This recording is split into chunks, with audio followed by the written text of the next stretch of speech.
Once the victim of a wrongful arrest ordered by Judge Hollis Trevors himself, Jasmine Crockett returned, 10 years later, to the very courtroom that once humiliated her.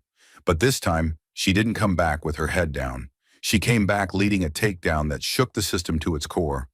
When the steel cuffs snapped around Trevor's wrists and construction tycoon Marcus Langley broke down in the interrogation room, the entire power structure collapsed.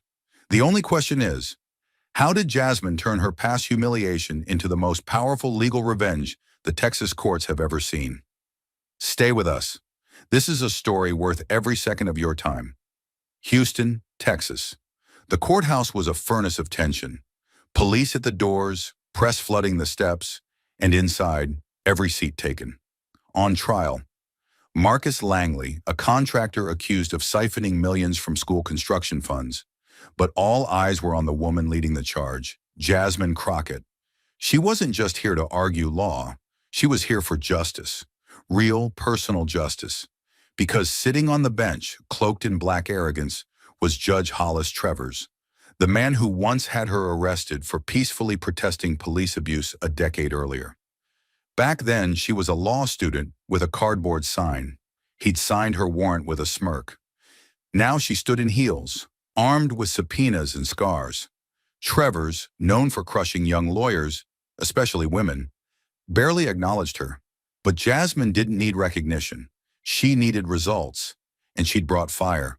Her last case nearly broke her. A child had died in foster care, and the system buried the evidence. Jasmine had typed her resignation. But the next day, a file landed on her desk. Langley's fraud, Trevors' signature. Coincidence? Number 8 calling. So now she was back in the courtroom that once humiliated her.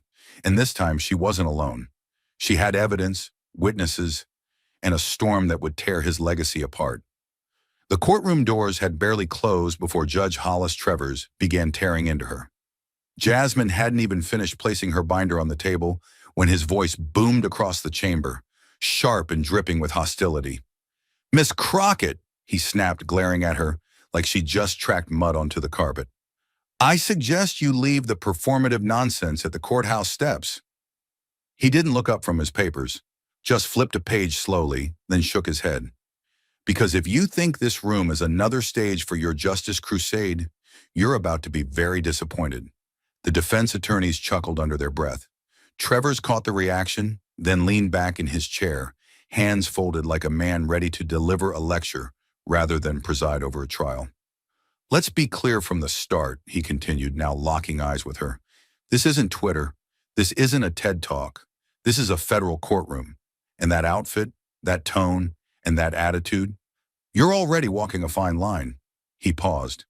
"Frankly, I'm not sure if you're here to present evidence or to live stream your next dramatic moment to your followers." Jasmine stood still, her spine straight, her expression unreadable.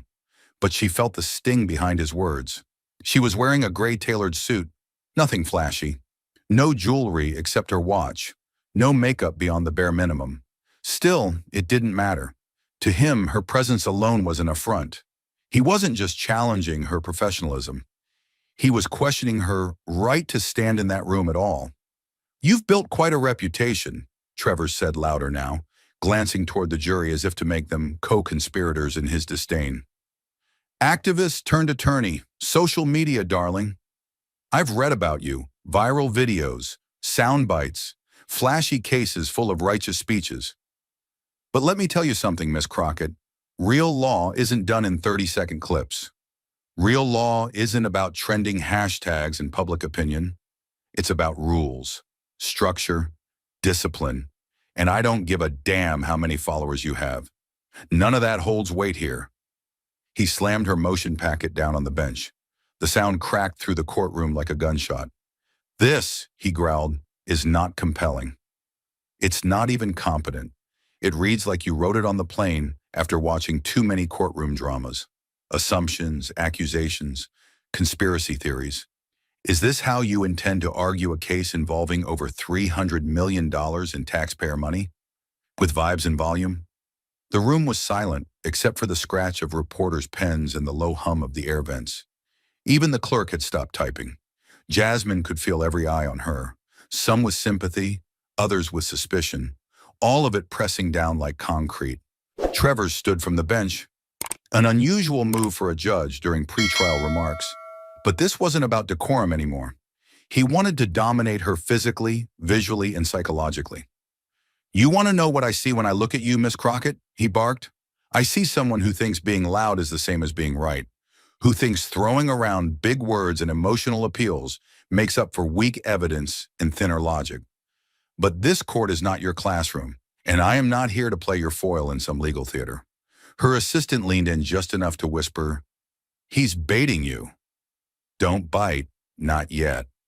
Trevor stepped down from the bench just 2 steps, but enough to stand almost at eye level with her across the courtroom. "You think you're the hero today," he said, voice tightening.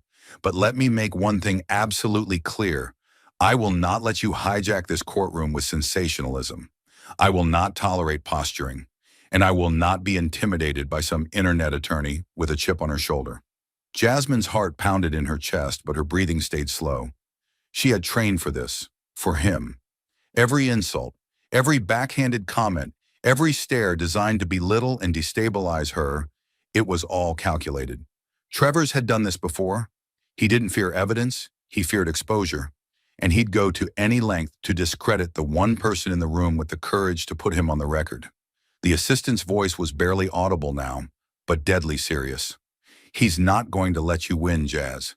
Not unless you make it so loud, so clear, so undeniable, that even he can't suppress it. You have to make the walls shake."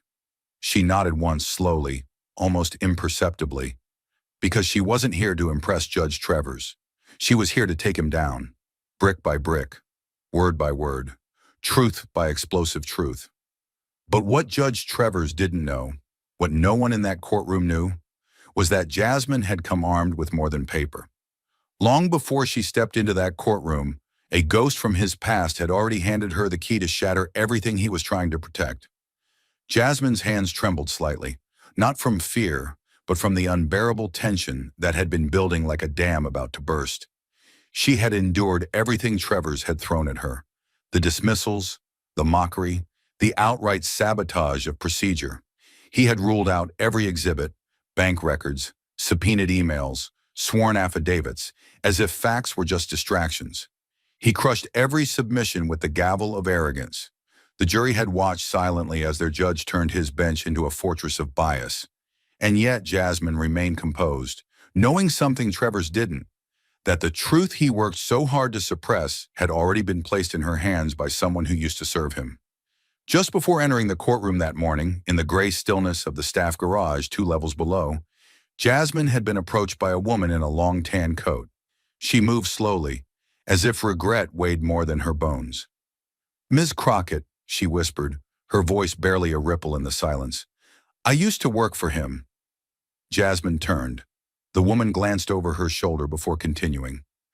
"My name is Margot Ellis. I was his clerk for 6 years. I redacted documents, deleted files. I saw things no one else did. But last week, I found this." She handed over a small flash drive, weathered, scratched, like it had been hidden in the back of a drawer for years. "You didn't get it from me. If he knows I came to you—" She didn't finish. Jasmine nodded once, silently, took the drive, and slipped it into her case like a final bullet she prayed she wouldn't have to fire. Now back in the courtroom, with every legitimate submission denied and the clock ticking, Jasmine reached for that case. Travers had just finished berating her, again, for trying to submit another witness affidavit. "We are not running a courtroom based on paranoia and hearsay," he shouted. "I will not allow another page of speculation. If you don't have a sworn witness ready to testify, then sit down." She didn't sit. Instead, she calmly placed a compact speaker on the evidence table and took out the flash drive. Her hands moved slowly, not with hesitation, but with purpose, like a surgeon about to make the first incision. "Your Honor," she said, her voice cool but carrying enough weight to cut through the silence, "since every document I've submitted has been denied entry into this courtroom, I request the court's attention for something that cannot be redacted, suppressed, or overwritten." Travers leaned forward, suspicion already crawling across his face. "Miss Crockett, What exactly do you think you're doing? Jasmine didn't answer him. She pressed play. At first, the audio crackled faintly. Then the voice came through, grainy, unmistakable, and chilling. You make it disappear, understand? She's too ambitious for her own good. I don't want that affidavit on file. Lose it. Push the hearing. Just keep her spinning until it's too late. The voice of Judge Hollis Trevors echoed across the courtroom like thunder. The impact was immediate and devastating. The gallery erupted, reporters gasping, jurors looking around at one another, unsure if they'd just witnessed a mistake or a revelation. Even the defense team stiffened, eyes locked on Trevors. Langley's smug smirk vanished like smoke. The bailiff took an instinctive step forward but froze, unsure what to do. And then came the second line, more damning, more deliberate. Langley's taken care of his side. Now I'll handle mine. If she tries to bring in those bank records, I'll throw them out. Nobody questions this bench. Jasmine let the silence hang. Let the horror settle in. She turned toward the jury box slowly. That voice, she said quietly, belongs to the man presiding over this case. The one who told you he was impartial. The one who just struck down every single piece of evidence as irrelevant or unverified. You've just heard him admit, plainly on record, that he planned to do exactly that, before this trial even began. Judge Trevors shot up from his chair like a man lit on fire. His gavel struck the bench so violently it echoed like a gunshot, silencing every breath in the room. Enough, he roared, eyes burning with unfiltered rage. Miss Crockett, you are in contempt of this court. His voice cracked from the sheer force of it, spit flying from the corners of his mouth as he pointed at her like she was a criminal on trial. You have insulted the integrity of this bench, disrupted these proceedings, and introduced an illegally obtained fabrication into the record. He didn't pause for breath. This is no longer a hearing. This is a circus, and I will not be made a spectacle by some headline-chasing activist pretending to be a lawyer. He slammed the gavel again, hard enough to leave a dent in the wood. Bailiff, he barked, remove her from this courtroom immediately. She is barred from presenting further evidence. She is done here. The command reverberated through the courtroom like a siren, sending a wave of tension through the room. Reporters froze mid-sentence. Jurors stared in disbelief. The bailiff hesitated, 1 foot forward, then back, unsure whether to act or disobey. Trevors noticed the hesitation and grew louder, more unstable. That is a direct order. Get her out, now! His fury wasn't justice. It was desperation in a black robe, and everyone could see it. But Jasmine didn't back away. She didn't apologize. She didn't even blink. While Trevors roared from the bench like a man unraveling in real time, slamming his gavel, shouting about contempt, demanding her removal, she stood rooted to the courtroom floor, her voice still, unwavering, cold as iron. The recording you just heard, she said, projecting calm into a room trembling with chaos, was obtained legally. I have a signed wiretap authorization, issued by Judge Ramon Torres of the 126th District Court, filed 72 hours ago. The words hit the courtroom like a second detonation. The reporters froze mid-scribble. The jurors' heads snapped in her direction. Even the bailiff, halfway toward grabbing her, stopped in place like he'd been hit with a stun grenade. And Trevors, his mouth half open, hands gripping the bench like it might save him, went completely still. Jasmine reached into her briefcase, moving with the kind of deliberate control that only comes when you know the truth is finally about to eclipse power. She pulled out a white envelope, thick and sealed, stamped with the red judicial insignia of the state of Texas. This is the official wiretap order, she said, raising it into the light. Case number TX-2749C. It authorized the monitoring of 2 phone lines belonging to Mr. Marcus Langley and associated business numbers. Those lines were flagged by the state attorney's office as part of an ongoing investigation into contract fraud, bid manipulation, and public fund misappropriation. The room was silent, but the silence was loud. It had weight now. Even Langley had stopped smirking. His attorney leaned forward, eyes darting between Jasmine's hands and the judge's pale face. She walked the envelope to the clerk, each step crisp, echoing on the polished floor, like the slow countdown to something no one could stop. Your Honor, she continued, turning back toward the bench, not only was this wiretap granted legally, it was approved specifically to investigate the suppression of evidence relating to this case. That recording includes your voice, your orders, your admissions. Her eyes didn't leave his. It's not speculative. It's not circumstantial. It's you. Travers opened his mouth, but the words caught like gravel in his throat. He glanced to the side as if someone, anyone, might step in to help him reclaim control. But there was no rescue coming. Not this time. The clerk took the envelope, hands shaking as he opened it, eyes scanning the signatures. Jasmine continued, her voice now softer, but more lethal. You can threaten me. You can scream and pound your bench and accuse me of misconduct. But the truth has already left this room. That file has been submitted to the State Attorney General's office. Multiple copies are in the possession of 2 investigative journalists sitting in this very courtroom. And if you think I walked in here with only 1 bullet, you don't know me at all.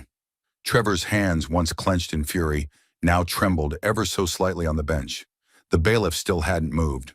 The jury stared openly, some in disbelief, others in recognition. They were witnessing a collapse, not just of a man, but of a myth. The myth that those in power can bury the truth forever.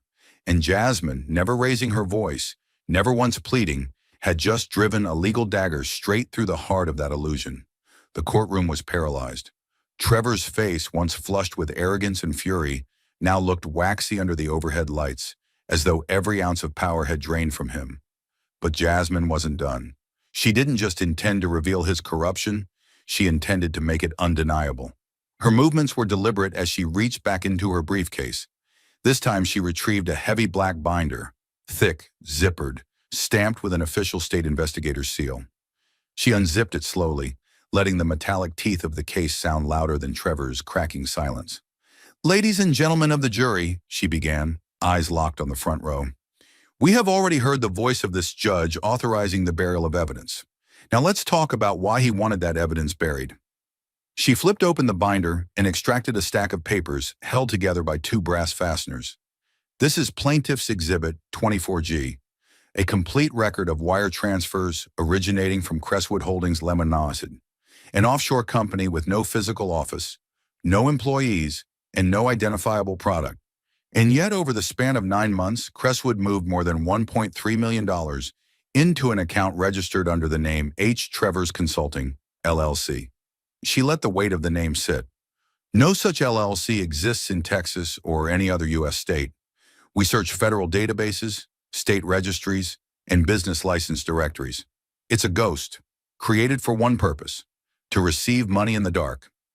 She walked to the clerk's table, laying down the stack as though she were presenting a body.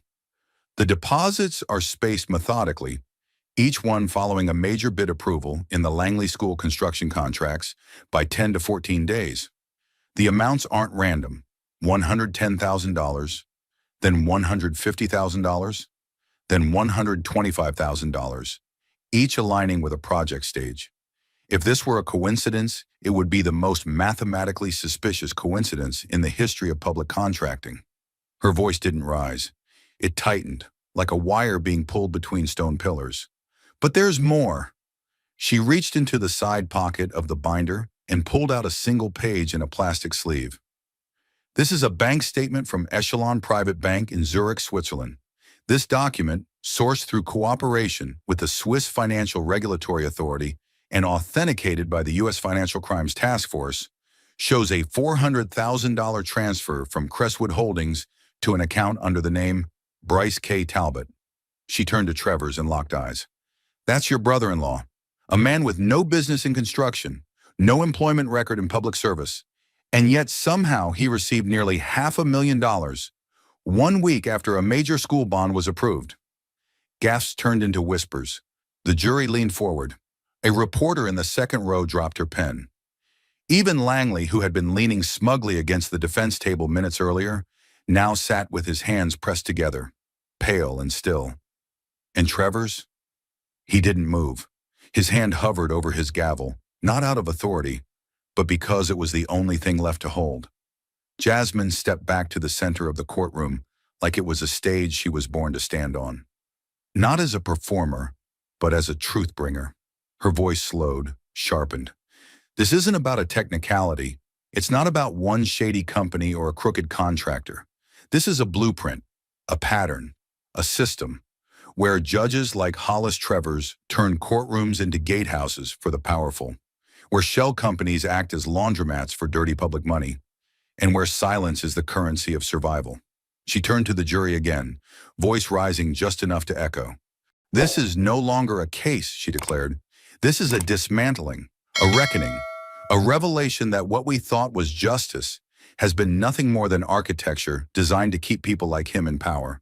Today you've seen not just corruption, but complicity. You've seen the fingerprints, the money trail, the voice, and now the decision no longer belongs to Judge Trevors. It belongs to all of you. The courtroom didn't make a sound, not a cough, not a shuffle, only the soft humming of fluorescent lights overhead and the rapid click of a journalist's keyboard somewhere in the back. Trevors looked up, eyes hollow, lips pressed into a line. But the mask had fallen. The bench wasn't his shield anymore. It was his spotlight. Jasmine stood at the center of the courtroom, her binder now closed, the last page of damning evidence still echoing in the minds of everyone present. The air was dense, thick with the weight of what had just been exposed. Every juror sat frozen, each one processing the unimaginable. A sitting judge, the very symbol of justice, tied by paper, by wire, by money, to the very corruption he was meant to judge. She exhaled slowly, not to calm herself, but to signal that the next move was coming. Her voice was clear, measured, cutting through the tension like a blade through fog. Given the gravity of the evidence just submitted, she began scanning the room, not just addressing the judge, but the entire chamber. And in light of the legitimate questions surrounding judicial impartiality and procedural integrity, I respectfully move for a temporary suspension of these proceedings pending the outcome of a criminal ethics inquiry. She let the words settle. Trevor stiffened, his eyes wide, the veins on his neck pulsing beneath the collar of his robe. He opened his mouth, but nothing came out. A bead of sweat formed above his brow. The gavel remained still in his hand, unmoved, because at this point it had become meaningless. Power only worked when people believed in it, and in that courtroom, belief had bled out of the walls like smoke through cracks in a broken facade. Jasmine looked toward the clerk, her tone unshaken. For the record, the request has already been submitted to the State Attorney General's office under Emergency Procedure TX-C-19. The supporting materials were filed last night, under seal. Then it happened. The rear doors of the courtroom swung open with slow, deliberate force, not loud but unmistakable, like the opening chords of an execution drum roll. Two figures entered, both in charcoal suits, no ties, expressionless. But it wasn't their presence that made the gallery shift in their seats. It was the glint of their badges, clipped to their belts. Texas Office of the State Prosecutor, Special Investigations Division. The room tilted. Eyes followed them as they advanced, not with aggression, but with purpose. A third agent followed close behind, carrying a heavy file box sealed with bright red evidence tape. The kind used when the state no longer asks for cooperation, but takes control. Trevor's face went blank. His lips twitched as if trying to form an objection, but the words were stuck, caught somewhere between instinct and dread. His hand reached for the gavel once more, but this time, it wasn't to strike. It was to anchor himself, to find some illusion of authority in a room that no longer obeyed his voice. The lead investigator stopped just 5 feet from the bench. He didn't yell. He didn't point. He simply opened a folder and addressed the judge as if reading off a tombstone. "Judge Hollis Trevors," he said, calm and formal, "you are named in an active investigation concerning obstruction of justice, abuse of judicial authority, and receiving illicit financial compensation through undisclosed third-party accounts. Under the authority of the Texas Attorney General's Emergency Intervention Statute, we are here to serve notice of administrative suspension and to escort you for immediate questioning." Silence detonated across the room. The jurors froze. Langley turned ghost white. The reporters in the gallery raised their phones like soldiers drawing weapons. Travers looked around, but no one stood for him. No one came to his defense, not even the bailiff. Jasmine remained at her table, composed, not triumphant, not emotional, just anchored in truth. She didn't need to say anything more. The system that had tried to crush her was now cracking under the weight of its own secrets. The courtroom had become a stage of reckoning, and Jasmine, without raising her voice, had pulled the curtain down. For a heartbeat, the room was utterly still, so still that even the soft whirring of a camera lens at the back of the courtroom sounded like thunder.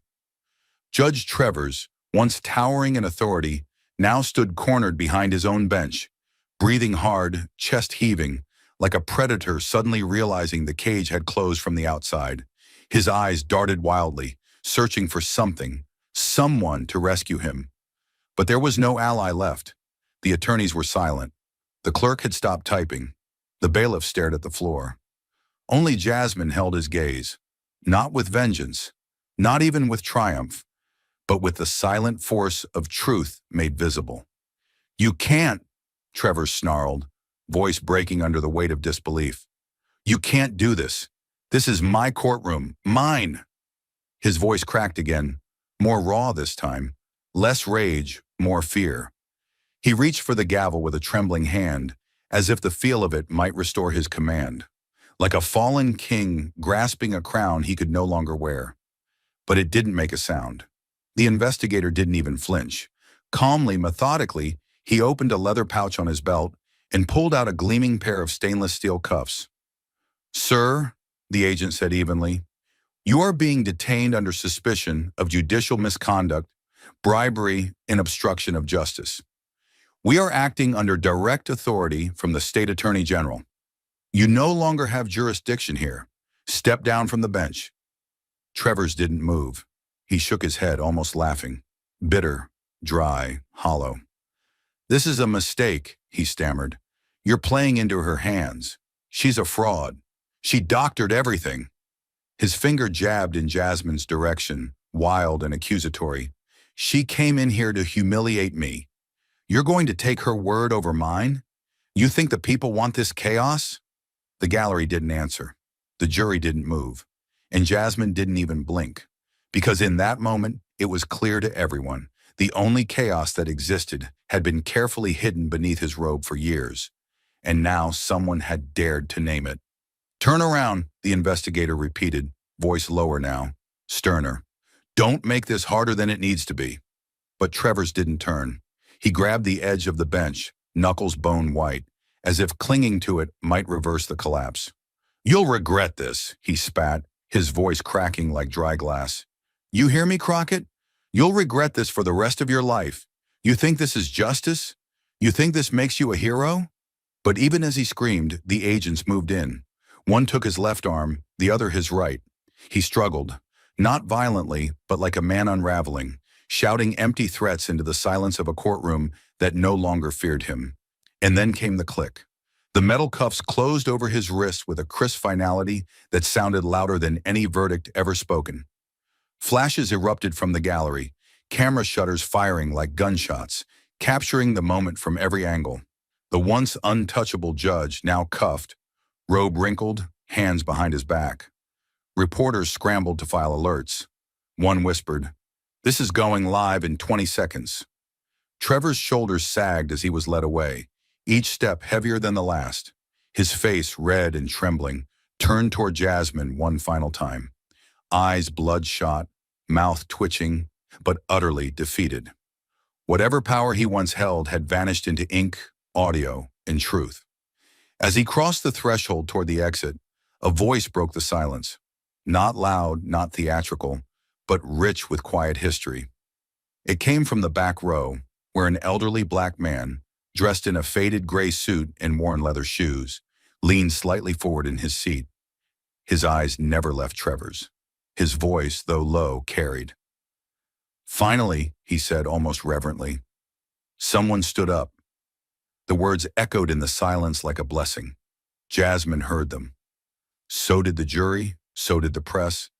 And in that fragile, historic moment, amid the collapse of a judge's kingdom and the cold steel of consequence, those words didn't just describe what had happened. They defined it. The courtroom was nearly empty now, but the weight of what had just happened still hung in the air like a storm that hadn't passed, only shifted direction. Judge Travers was gone, hauled off in handcuffs, his last words echoing like the empty threat of a man watching the world he built crumble brick by brick. But one person remained behind, anchored to his seat by something heavier than steel. Marcus Langley, the once untouchable construction mogul, the man who laughed openly at Jasmine's filings, who whispered jokes to his defense team like the whole thing was a show, was now visibly shaking. His hands, manicured and tan, clutched the edge of the table. His gaze darted around the courtroom as if looking for a back door that no longer existed. Jasmine didn't approach him immediately. She let the silence grow. Let the sound of folding chairs and murmuring reporters fade out behind the heavy courtroom doors. And when she finally did walk toward him, it was slow, measured, like a surgeon approaching an open wound she already knew the shape of. Langley looked up at her, sweat forming just beneath his eyes. "You got what you wanted," he muttered. "Travers is gone. That was your target, right? That's it, isn't it?" But Jasmine didn't nod. She didn't soften. She leaned in just slightly, voice cold and unblinking. "Marcus, if you think this ends with a single fall guy in a black robe, you really haven't been paying attention." He blinked, startled by the iciness in her tone. She continued, "You've got two choices. Option one, we get in the car, drive straight to your downtown office, open your safe, and turn over every document, transaction, and off-the-book contract in that building. Option two, you sit right here, say nothing, and tomorrow the FBI kicks in your front door before sunrise with a federal search warrant and a live broadcast crew." She leaned even closer, her words slow and deliberate. "And you already know which one makes your wife's name show up in the papers." Langley's breath caught. For a moment he looked like a child who just realized the monsters in the dark were real and had his address. "You don't understand," he finally whispered. "It's not just me. I don't move that kind of money unless someone bigger clears it. I just execute. I take the approved bids and make them look clean." Jasmine's expression didn't change. "Then give me the one signing off on the dirt." She motioned to the bailiff, who opened a side door leading to a private interview chamber, soundproof, sealed, with a recorder already rolling. Langley followed reluctantly like a man walking into confession with no chance at redemption. Inside, the room was clinical and cold. A single light overhead, a steel table, two chairs, and a mirrored window that hid federal observers behind the glass. Jasmine didn't sit. She stood. Langley sat, hunched forward, his elbows on the table like he was holding his head in place. "I'll talk," he said, "but I want full immunity." Jasmine raised an eyebrow. "You'll get protection. Immunity depends on how useful you are." He nodded. Then after a long breath, he reached into his coat pocket, pulled out a business card, creased at the edges, and placed it on the table. "This is the man. He's the one behind all of it. The contracts, the bid rigging, the backdoor donations. Travers was just the cover. He pulls the strings." Jasmine flipped the card over and saw a name written in careful penmanship. Robert J. Peterson, state senator, public reform advocate, champion of clean government bills, and the man who, 5 years ago, had gone on national television to call her a dangerous radical pretending to be a lawyer. Jasmine stared at the name, her fingers tightening on the paper. "Peterson's untouchable," Langley added, voice low. "He's got leverage on 3 city mayors and half the union leaders in Southeast Texas. You want to bring him down? You'll need more than just this." Jasmine looked him in the eye, fire beneath the surface of her composure. "Then you'd better open the damn safe." Outside the interview room, Jasmine's assistant was already on the phone with the Attorney General's office. She stepped to the door and gave a single command. "Tell them Langley flipped, and tell them the next name is a sitting state legislator. We need a new warrant, and we need it tonight." Behind her, Langley crumbled forward in his chair, as if the confession had emptied the last of his strength. But Jasmine, she stood taller. Her enemy was no longer a judge. Now it was the man sitting in the Capitol dome, and he had no idea she was coming. The air inside the surveillance van was thick with anticipation, wires humming and screens flickering, as the tactical team prepped their comms. Jasmine stood in the center, her arms crossed, eyes locked on the thermal feed of the warehouse 2 blocks away. Every breath she took was controlled, every muscle coiled like a live wire.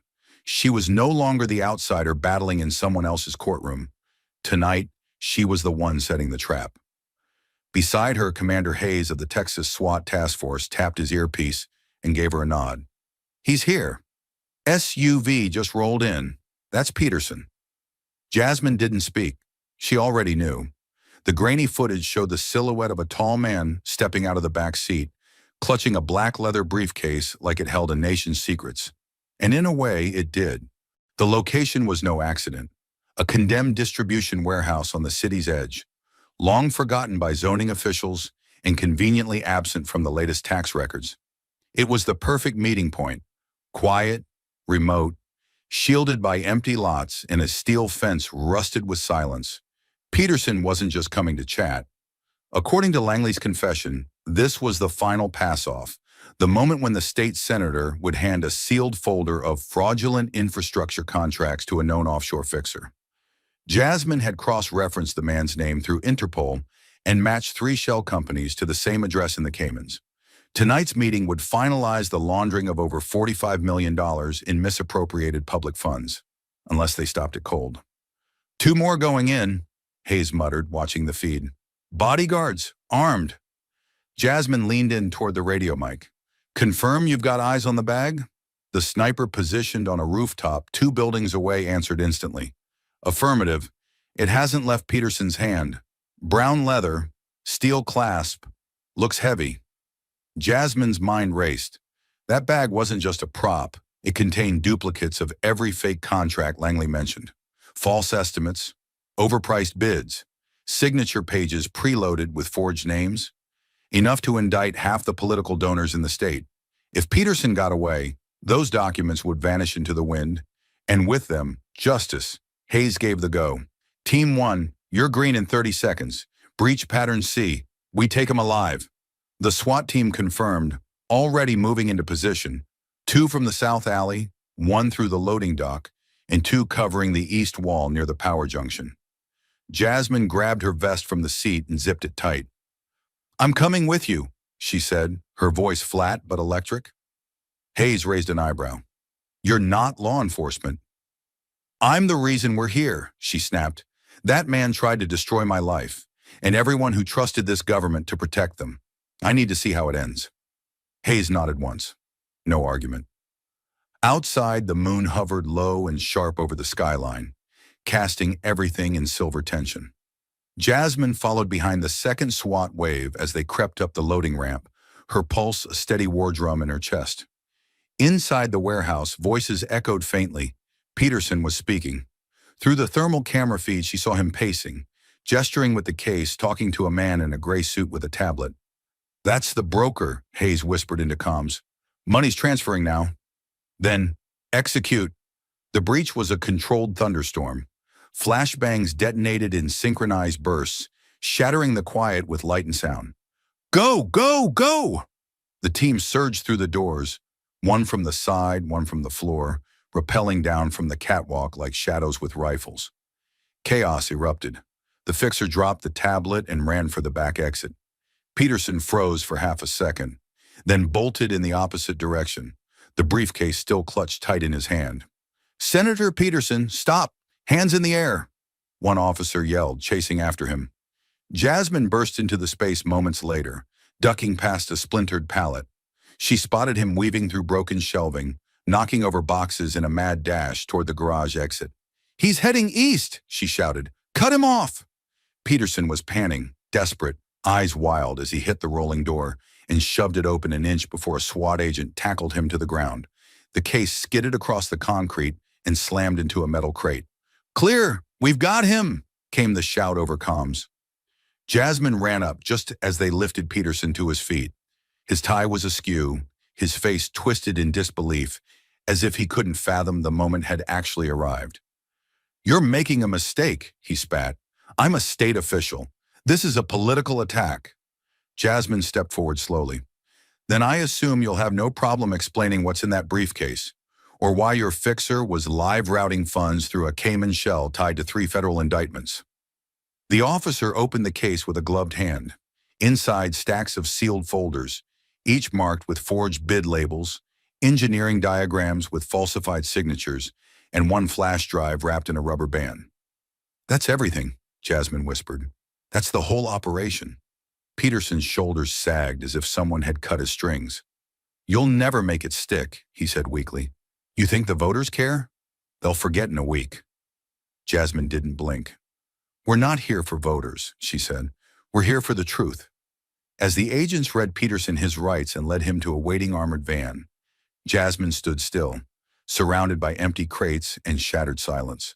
She looked up at the cracked skylight above her, the stars barely visible through the grime.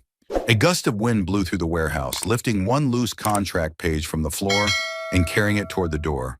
Like the ghosts of all the schools, roads, and bridges that were never built because men like Peterson got paid to make them disappear.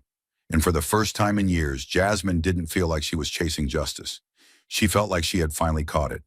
The trial of the century didn't take place in Washington, D.C. or a federal courthouse gilded with marble. It unfolded quietly, yet thunderously, in Houston, Texas, under the full weight of truth finally given its moment. The courtroom was standing room only, filled not with elites or distant press, but ordinary citizens who had followed Jasmine Crockett's journey like a war they refused to ignore. And this time, there was no shouting judge, no suppressed evidence, no mocking laughter from behind polished defense tables. There was order. There was truth. And there were 3 men who once ruled cities from the shadows, now seated in the defendant's box, chained together by facts they could no longer outrun. Langley looked hollowed out, the once cocky mogul reduced to a gray suit 2 sizes too large. Travers refused to meet anyone's eyes, his robe replaced with a jumpsuit that stripped away every illusion of dignity he clung to. Peterson, always the politician, still tried to flash smiles, shake hands, manipulate the gallery with glances. But no one looked back. No one bought it anymore. Not after the contracts, not after the offshore accounts, not after the warehouse raid where he was caught running with a briefcase full of lies. The prosecution laid out the case in brutal, beautiful order. Jasmine didn't need to speak every day. Her work spoke for itself.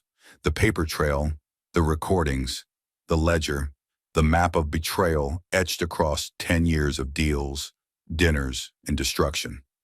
When the final verdicts were read, guilty on all counts, the silence wasn't celebratory. It was reverent, as if justice had finally drawn breath in a room that had been suffocating for decades.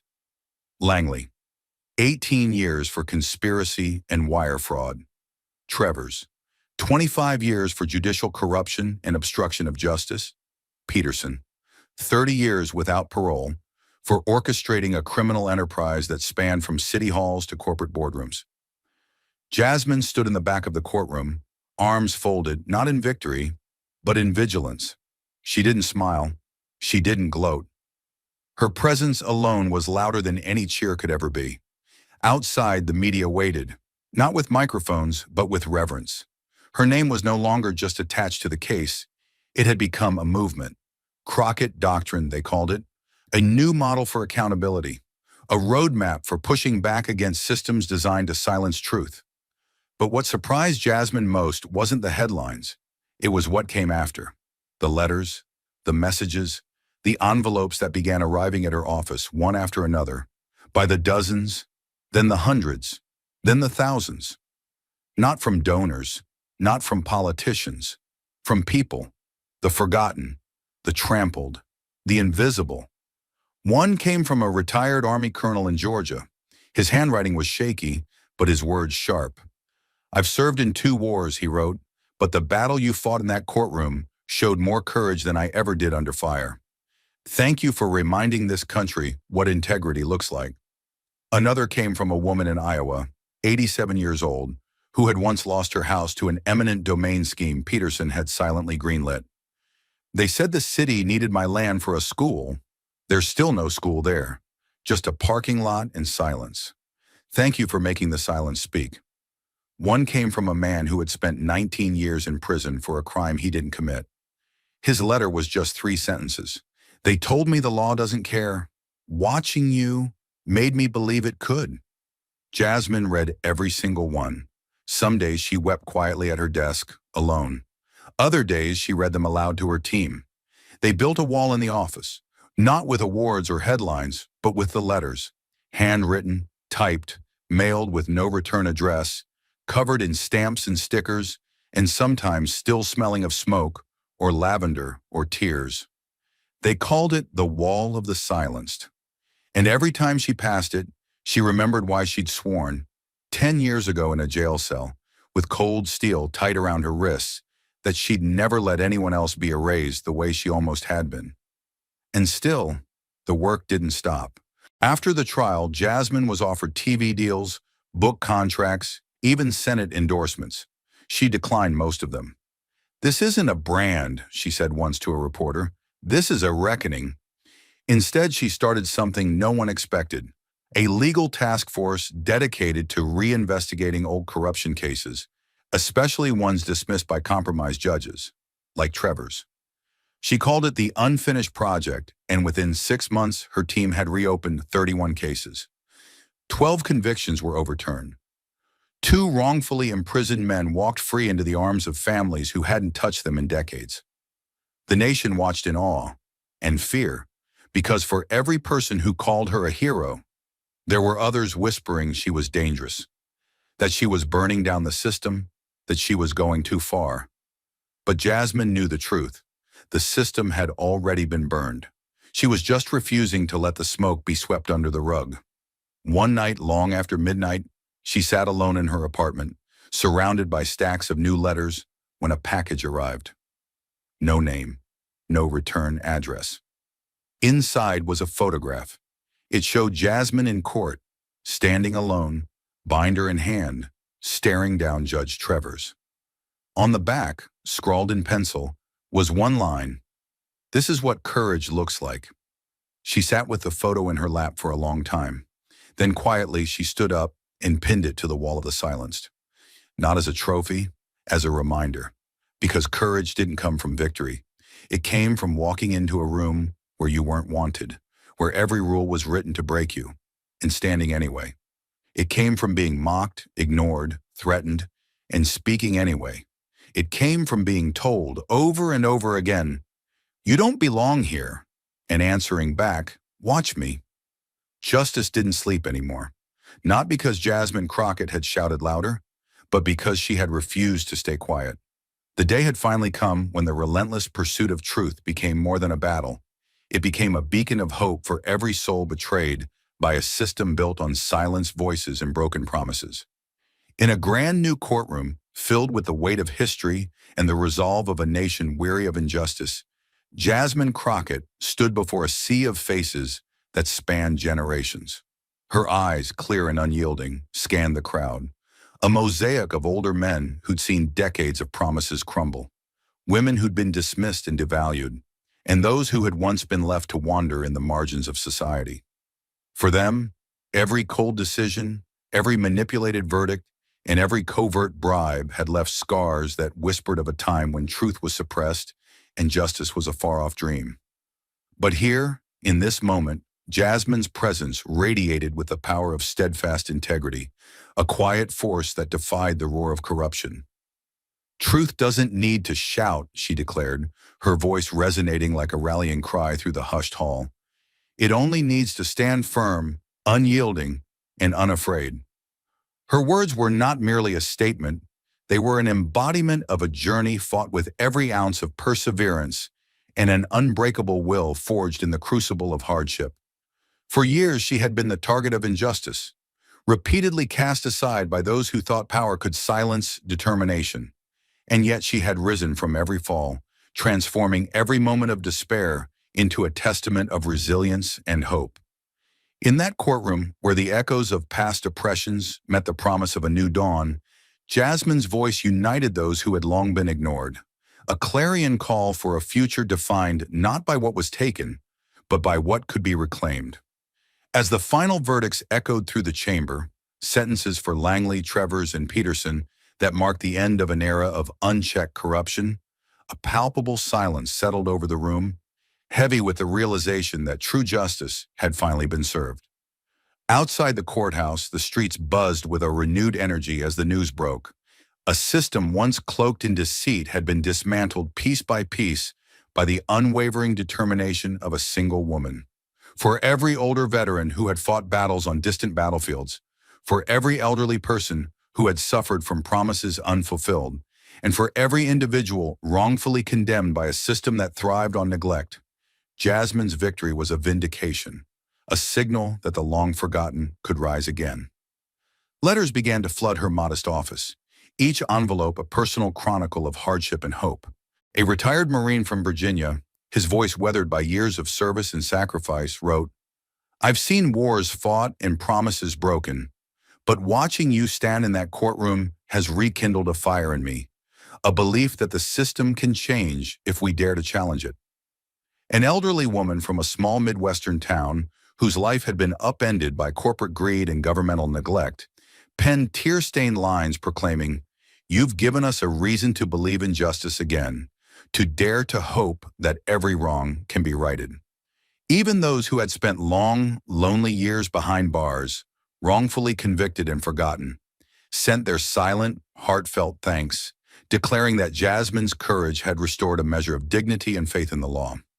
These letters, each a testament to lives upended by injustice, became the very fabric of a movement built not on the clamor of protest, but on the quiet, relentless power of truth standing firm. In the days that followed the trial, Jasmine found herself at the center of a phenomenon that no one could have predicted.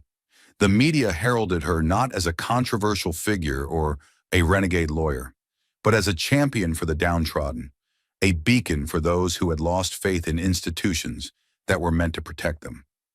Across television screens and online platforms, her message echoed, "Justice isn't won by the loudest voice. It's won by the steadfast spirit that refuses to be silenced." In community centers, veterans groups, and senior citizen homes, groups gathered to listen to her speeches, where every word was measured, every pause deliberate, and every sentence a spark of inspiration. She recounted her journey, not as a tale of personal triumph over adversity alone, but as a call to action for all who had been marginalized by a system built on apathy. "We are not defined by the injustices we've suffered," she would say, her gaze intense and compassionate, "but by our resolve to transform those injustices into a future where every individual is seen, heard, and valued." Her words resonated deeply with those who had felt invisible for far too long. They saw in her not just a lawyer or an activist, but a mirror reflecting their own struggles and hopes, a reminder that even in the darkest moments, the light of truth could be kindled by a single, determined soul. Jasmine's transformation from a woman who had once been shackled by injustice to a national symbol of resilience was as unexpected as it was profound. The letters continued to pour in, each one a small victory against the decades of silence imposed by corrupt institutions. A man who had been forced to live on the fringes after a wrongful conviction wrote, "For years, I believed justice was a myth, a story for those who never faced the real world. But you, Jasmine, have made it tangible. You've given us a reason to believe that even when all seems lost, the truth can rise like a phoenix." Another letter, this one from a middle-aged factory worker who had lost everything due to systemic negligence, read, "I spent my life working with calloused hands, believing that honesty was a luxury. But your courage has shown me that true strength is not in the power of money, but in the power of integrity." Every letter, every email, every whispered thank you that reached her was a reminder that her fight was not just about winning a case. It was about healing a broken system and mending the lives it had shattered. In her modest office framed by a wall of letters and photographs, Jasmine could see the faces of those who had trusted in her, who had waited for justice in a world that had long forgotten what it meant to be fair. With every story she read, the layers of societal neglect and systemic corruption peeled away to reveal the raw humanity beneath. There were letters from ex-convicts, many of whom had spent years in prisons that were less about rehabilitation and more about punishing those who dared to question the status quo. One such letter, penned in spidery handwriting, and signed only with the initials MR, detailed years of indignity, long nights of remorse, and a burning desire to see a system that once condemned him to face its own reckoning. In another envelope, an elderly woman recounted how she had lost her home to eminent domain, her properties sacrificed on the altar of bureaucratic expediency, and yet she found solace in the knowledge that Jasmine's victory meant a step towards a system that would finally respect the vulnerable. These narratives coalesced into a symphony of resilience, a reminder that justice, when pursued relentlessly, could be the most powerful force of change. Yet the path forward was not without its own shadows. As the trial concluded, critics emerged, arguing that Jasmine's methods were too unorthodox, that her crusade was as much about spectacle as it was about truth. But for every detractor, there were thousands who saw her as the personification of hope, a woman who had taken on an entrenched establishment and emerged victorious without compromising her values. The days following the verdict saw mass rallies in city squares across the nation. Veterans in uniform marched side by side with activists and ordinary citizens, their banners reading, "Truth stands tall," and "Justice is not a spectator sport." At town hall meetings, over cups of coffee in small diners, people discussed how Jasmine's battle had rekindled a forgotten faith in the rule of law. Community leaders, some of whom had been previously ignored by politicians, found their voices amplified. They too began to challenge a system that had long placed profit and power above human dignity. On one particularly crisp autumn evening, as the sun dipped below the horizon, casting long shadows over the courthouse steps, Jasmine stood on a makeshift stage at a public rally. The air was cool and filled with an almost palpable sense of anticipation. Hundreds of people gathered, their faces illuminated by the soft glow of street lamps and the fervor of shared purpose. Jasmine took a deep breath and began to speak, her voice carrying both the scars of past battles and the promise of a future reborn in the light of truth. "We have learned," she said, her tone steady and unwavering, "that justice does not belong to those who hold power. It belongs to every person who has ever been dismissed, every soul that has been crushed by the weight of indifference. The truth doesn't need to scream.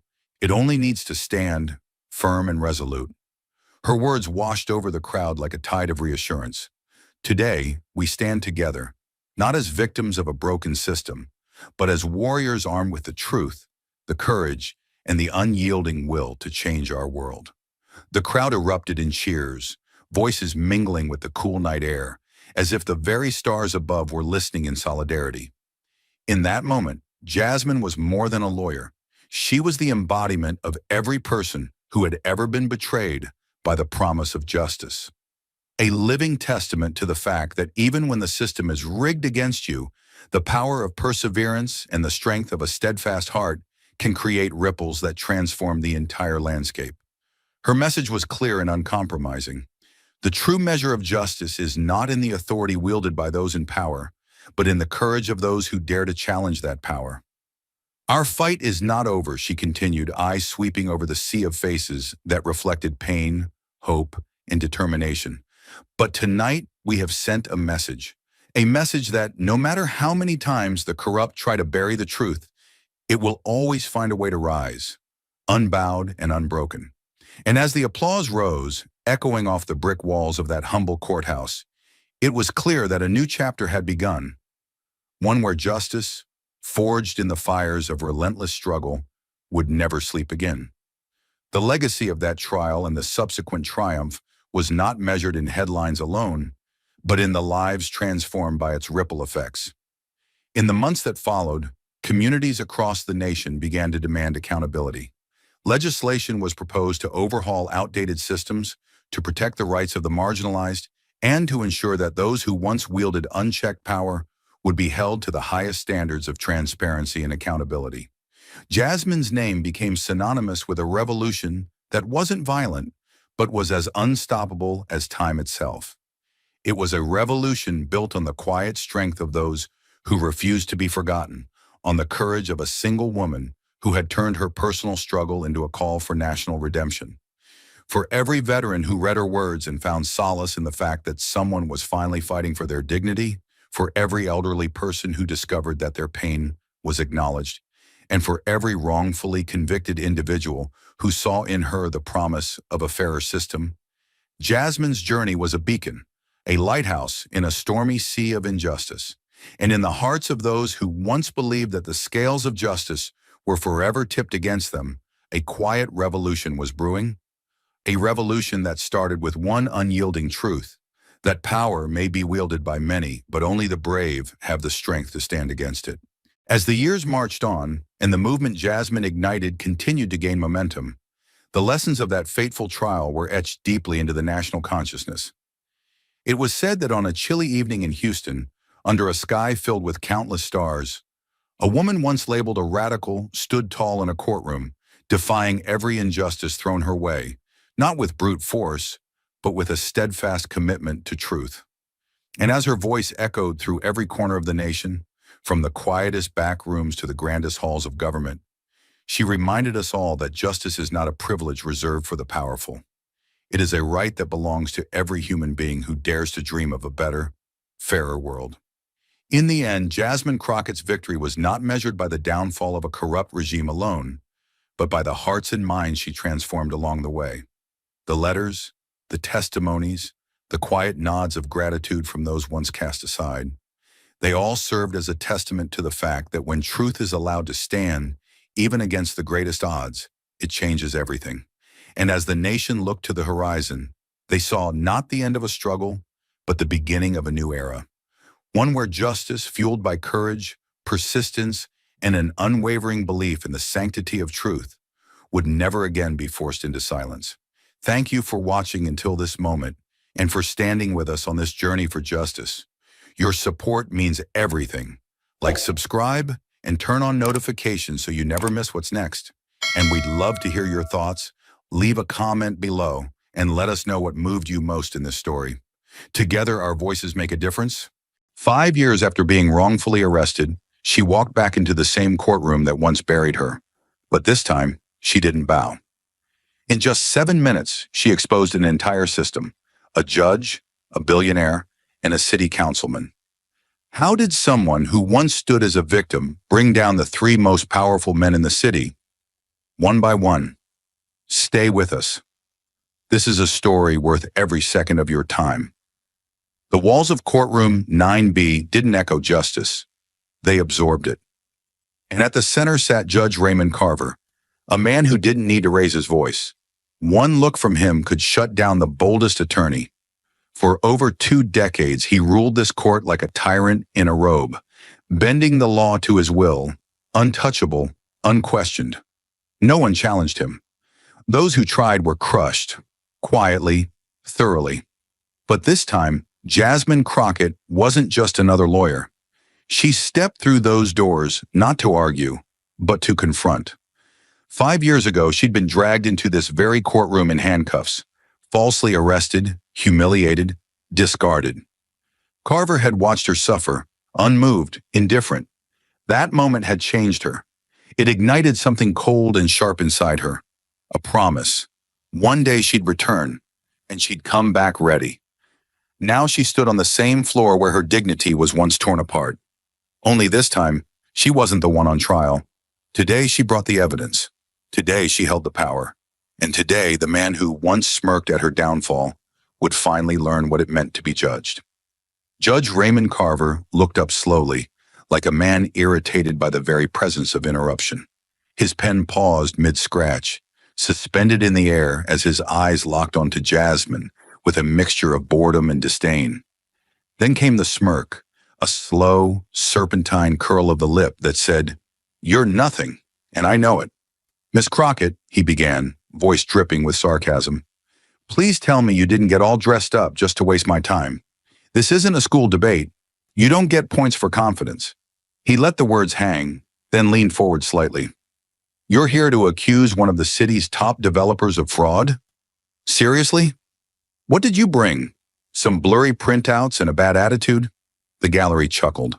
The defense team grinned, relaxing like they'd seen this movie before. Carver added with a scoff, "Next time you want to play lawyer, maybe practice in front of a mirror first.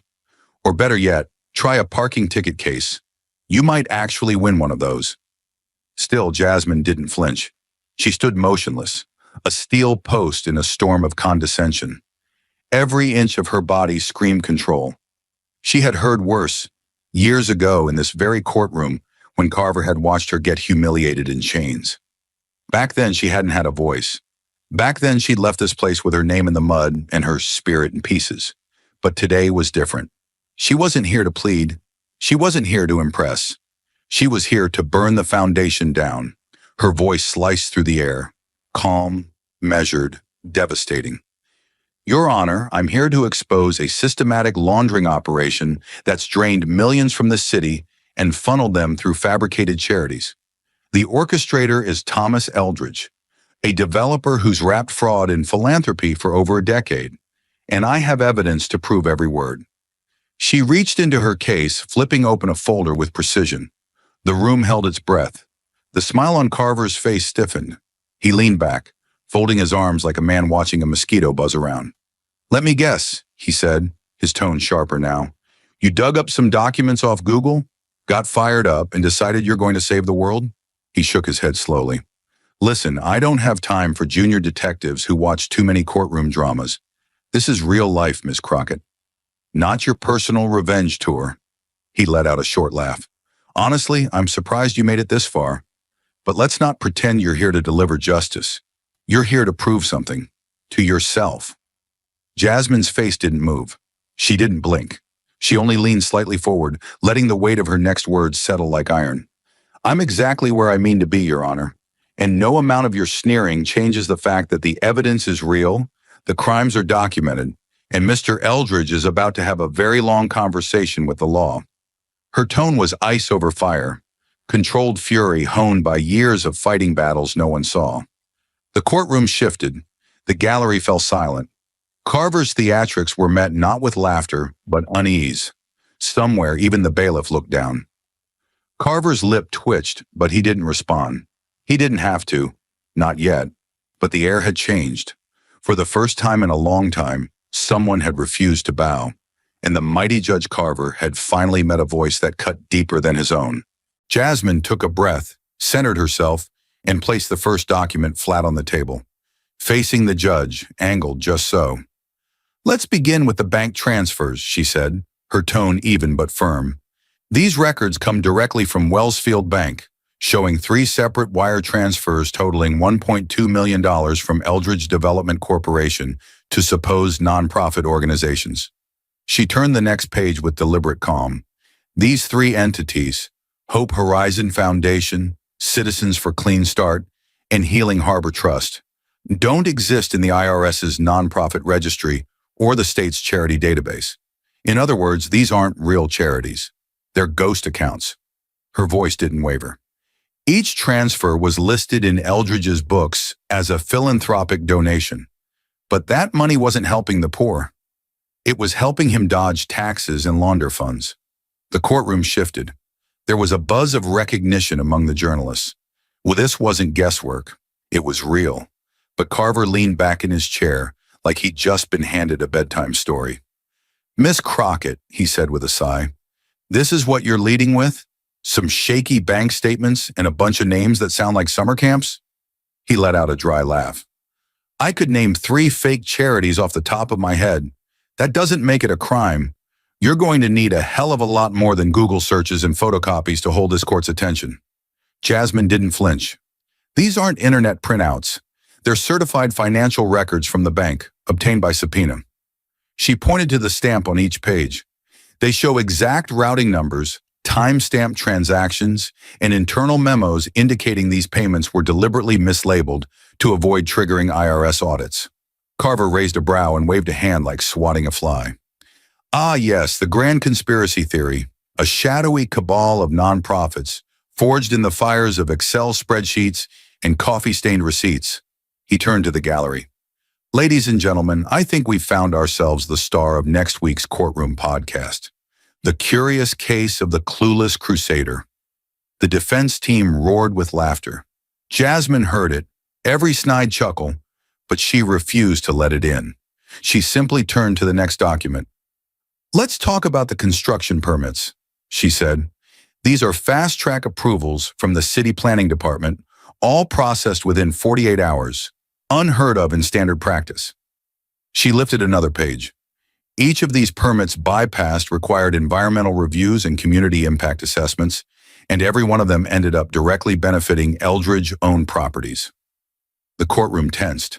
For a moment, the echo of her words hung over the room like a blade. Carver's expression hardened.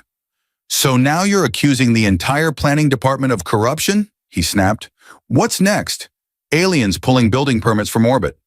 "Not aliens, Your Honor. Just money," Jasmine replied, stepping closer. "Because in each of these cases, the fast approvals were followed by large campaign donations and quiet property transfers, benefiting a single developer again and again." There it was, the first flicker in his eyes. Fear or rage. Hard to tell. But she had hit something. Carver leaned forward, voice sharp. "You're dancing dangerously close to contempt, Ms. Crockett, throwing accusations like spaghetti at the wall, hoping something sticks. I've seen high school debates with more substance." Jasmine ignored him. She pulled out a photo. "This is the registered address of the Hope Horizon Foundation, one of the so-called charities Eldridge used." She held it up. "Taken 3 days ago. It's a fenced-in vacant lot behind an abandoned gas station. No building, no staff, no services." Gasps rippled through the room. The tension was no longer theatrical. It was real. She turned the next page. "And this," she said, lifting a tax filing, "is the foundation's latest financial report. It claims $875,000 in wages for 5 employees. All 5 names trace back to either deceased individuals or identity-masked shell corporations located offshore. One of them, Marion Foxley, has been dead since 1998. The courtroom erupted in whispers and stunned expressions. One reporter stood up mid-note, too shocked to sit. Jasmine kept her focus on the bench. "This isn't speculation, Your Honor. It's fraud. Documented, verified, cross-checked, and notarized." She took a slow step forward, unblinking. "And every one of these frauds was enabled by silence, ignored by oversight, and hidden in plain sight for years." Carver's fingers tightened on the edge of his bench. He wasn't smirking anymore. And Jasmine knew. This time he wasn't laughing because this time he was afraid. Jasmine slid her hand across the table, retrieving a folder marked in bold red ink. Internal documents. West Point Zone 14. It was the kind of folder you don't open until you're ready for everything to change. The air in the courtroom had already grown heavy, but now it hung dense, expectant. "What I'm about to present," she said loud enough for every row to hear, "is a zoning application filed for the West Point redevelopment project, a multi-million-dollar expansion that directly benefited Mr. Eldridge's real estate empire." She paused, opened the folder, and carefully removed a single-page approval memo. This document, submitted to the City Planning Office, includes the usual property specs, legal descriptors, tax IDs. But here's what makes it interesting. She stepped forward, placing it on the bench like a warning shot. Down here at the bottom, on the administrative review section, there's a name. Her eyes lifted. "Your name, Judge Carver." The room didn't gasp yet. It froze. Total, perfect stillness. Even the reporters who had been whispering into microphones stopped mid-sentence. Jasmine didn't give them time to breathe. "You are listed here as an external reviewer, not as a judge presiding over a case, but as someone directly consulted for approval. And this was during the same period Eldridge was under federal investigation for illegal zoning maneuvers and shell donations. So, again, for the record," her voice slowed, sharpened, "why is your name on this internal approval form for a private developer?" Carver's head jerked up like he'd been struck. His lips twisted into something that wasn't quite a smile, more of a snarl. "What the hell do you think you're doing?" he barked. The words slammed against the courtroom walls. "You want to stand in my courtroom and toss mud like a tabloid reporter? You're either desperate, delusional, or both." He snatched the document from the bench, scanned it with trembling hands, then slammed it down with a violence that echoed. "This is a smear tactic, pure and simple. A pathetic stunt to salvage a failing case." His voice rose, unhinged. "Bailiff, remove that from the evidence tray. Now." Jasmine didn't blink. "That's a public document," she said evenly. Filed under FOIA Code 103-C. I have a certified copy from the planning office and a digital version with metadata if you'd prefer. Her tone wasn't defiant, it was surgical, the kind of calm that makes angry men more afraid. Would you like me to submit both? Carver's face flushed a deeper shade of red. He slammed the gavel once, then again, harder, faster. You think this is a game? You think you can come in here with a bag of half-baked paperwork and challenge the authority of this bench? He leaned forward, finger stabbing the air like a weapon. You're in contempt. I swear to God, another word, and I will have you removed, disbarred, and blacklisted from every court in this state. You are nothing in this room. But Jasmine stepped forward again, closer to the bench. She didn't raise her voice. She didn't need to.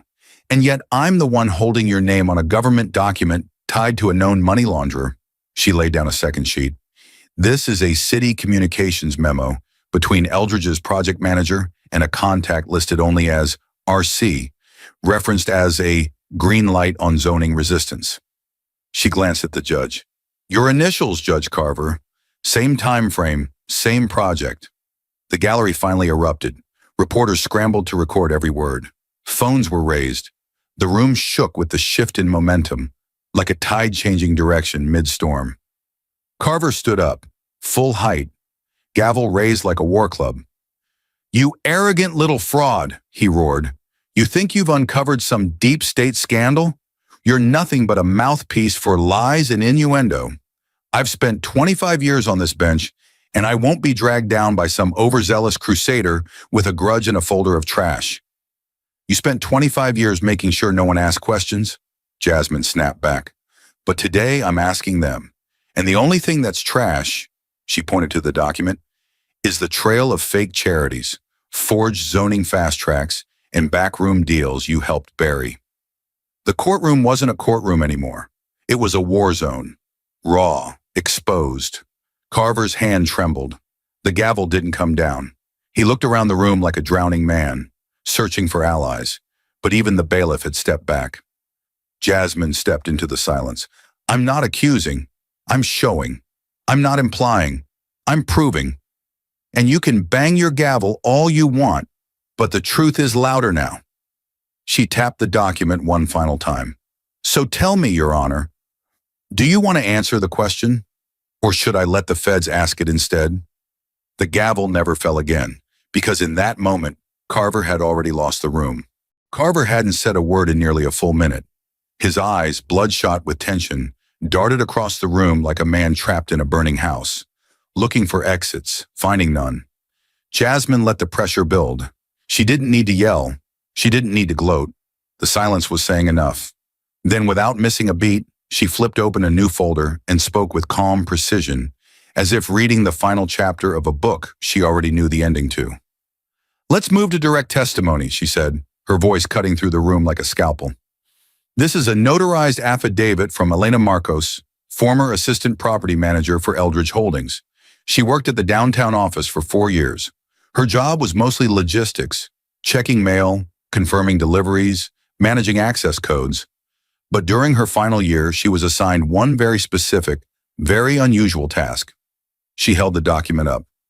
Every Tuesday between 8:30 and 9 a.m., Elena was told to take a sealed envelope, unmarked, to the back entrance of the West Point zoning office. She was instructed to smile, say nothing, and hand it off to the same man each week. She was paid a $500 bonus for each delivery, which was always in cash. She never signed anything. She was never told what was inside. Jasmine turned the page, but she remembers details. The man who took the envelope wore the same cufflinks each time, black enamel with silver trim. She thought they were unique. She described them in her testimony. Then Jasmine pulled out a printed photo, zoomed in from city security footage taken at the zoning office's rear entrance. Here's the man who received the envelope, she said, placing it where the judge could see. Taken 6 months ago, time-stamped, enhanced, and right there, on his wrists, those exact same cufflinks. The footage shows him entering the building immediately after the handoff and staying for 17 minutes. Then he exits and walks directly to a vehicle registered to an Eldridge company account. The courtroom had gone silent again, not with boredom, but with collective dread. Everyone could feel it now. This wasn't a wild theory. This was organized, systemic, and Jasmine had the blueprint. But she wasn't finished. She reached for another folder, thicker this time, heavier with consequence. Next, we have transaction records from a local business, Copperstone Catering. They're well known in the business district. Eldridge Holdings used them for luncheons, mixers, staff retreats. She opened to the first invoice. This one is dated March 17th. It shows an order for 20 boxed lunches delivered to Suite 4B at the Horizon Executive Center. She held up a map. That suite is registered under Crossmark Consulting, a name that doesn't exist on the state business registry. No website, no phone listing. The building's front desk confirms no signage, no registered office hours. Jasmine pressed on. Between January and July, Crossmark Consulting received over $82,000 in so-called consulting fees from entities later identified as shell charities, Hope Horizon, Citizens for Clean Start, and several others with direct ties to Eldridge. These fees were laundered through vendor reimbursements, private deposits, and ghost invoices.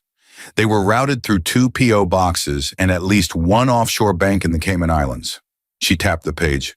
We verified all of it, traced every dollar, and there's a direct path from those fake nonprofits to that shell consulting firm to the personal accounts of people sitting in this courtroom today. Still, the judge didn't move, but the courtroom did. People shifted in their seats, whispers rolled like thunder across the rows. Reporters scribbled frantically. One cameraman zoomed in on the judge's face, which had gone pale, drained of its usual superiority. And Jasmine? She stood like stone, her voice steady, her stance grounded. This isn't theory. This isn't drama. This is the anatomy of a cover operation, piece by piece, person by person, transaction by transaction. All of it designed to hide the truth. She turned the next page. And this, she said, holding up one last statement, is where it ends. A wire confirmation dated April 3rd, $14,500 transferred from Crossmark to a private law firm that later represented Eldridge in a zoning dispute. Paid in full. Labeled as Community Liaison Services. She let that hang in the air, then looked Carver straight in the eyes. Who was that liaison, Your Honor? And why does the money leave Crossmark 2 days after your chambers denied a motion against Eldridge's development permit? Boom. The fuse was lit. The courtroom wasn't silent. It was holding its breath. Every eye was on Jasmine, every camera lens fixed. She reached into her briefcase and drew out a slim black evidence box. There was no flourish, no dramatic glance, just a quiet, methodical movement, like someone who knew exactly how much damage she was about to unleash. She opened the lid, pulled out a compact digital recorder, and held it up with 2 fingers. Your Honor, she said clearly, her voice controlled like a slow trigger pull. This is a verified audio file collected as part of a sealed federal investigation into corruption within the West Point zoning office. It is accompanied by a forensic report confirming its authenticity, and its chain of custody includes sign-off by federal agents and a federal judge. She turned the device slightly, giving the gallery a clear view. With your permission, I'd like to play it for the court. Carver didn't speak. He didn't nod. He didn't blink, but his hand gripped the arm of his chair just a little tighter. Jasmine pressed play. The room filled with the soft crackle of an ambient recording, background noise, footsteps, the sound of a door shutting. Then, keep it quiet. I'll handle the paperwork. Just make sure Eldridge gets what he needs. It wasn't loud, but it was unmistakable. Judge Raymond Carver's voice. The reaction was instantaneous. One of the jurors actually flinched. A woman in the front row gasped so hard it echoed. The stenographer dropped her fingers from the keys. The press gallery erupted in motion. Reporters scrambling to record, phones raised, mouths moving silently in disbelief. It wasn't just a courtroom anymore. It was a bomb site. Carver stood up so fast his chair nearly tipped. His face had gone from white to blotch red, his eyes wide, unblinking, manic. That is a lie, he shouted, his voice cracking like the floor beneath him. That is an illegal recording. A deep fake. It's been tampered with. He pounded the gavel over and over as if he could break reality into silence. I won't allow this circus, this witch hunt, this courtroom belongs to me. But the power had shifted, and it wasn't going back. Jasmine didn't raise her voice. She didn't need to. Her words landed like hammer blows. The recording was authorized by Federal Warrant 784-C. It was captured through a legal wiretap placed on the offices of Eldridge Holdings during an ongoing financial crimes investigation. The voice print was confirmed by 2 independent analysts. There is no edit, no splice, no AI manipulation. That is your voice, your words, and your implication in a criminal arrangement. Carver's mouth opened, but there was nothing behind it. No clever comeback, no sharp dismissal, only air. She continued, and for those still unsure, I've submitted the full transcript to the court clerk, along with a sworn affidavit from Agent Paul Henders of the FBI, stating that the original audio file was obtained from a secure data node and passed through 3 layers of federal validation. She paused just enough to let the weight settle. This isn't hearsay, Your Honor. It's evidence, and you are not above it. The room didn't breathe. Then Jasmine reached into another folder, this one thinner, but more lethal. But we're not done, because audio is one thing. Paper trails tell the rest. She pulled out a certified transaction log stamped with Belmont National Bank's seal. This document confirms a direct deposit of $200,000 into the personal account of Angela Rivers, your sister-in-law, on March 11th of this year. She turned to the second page. The source of that deposit was a private fund held by a charitable organization controlled by Thomas Eldridge. That fund received expedited tax-exempt status just 5 days before the transfer. The tension shifted again. It wasn't shock anymore. It was anger. The gallery began to murmur. Carver's face drained of color, his mouth twitching like a man trying to speak in a dream he couldn't escape. The reporters were standing now. Phones were live streaming. And somewhere near the back, one juror covered her mouth with both hands. Jasmine walked forward. The transfer was flagged by internal auditors for irregular activity. It was marked consulting fee.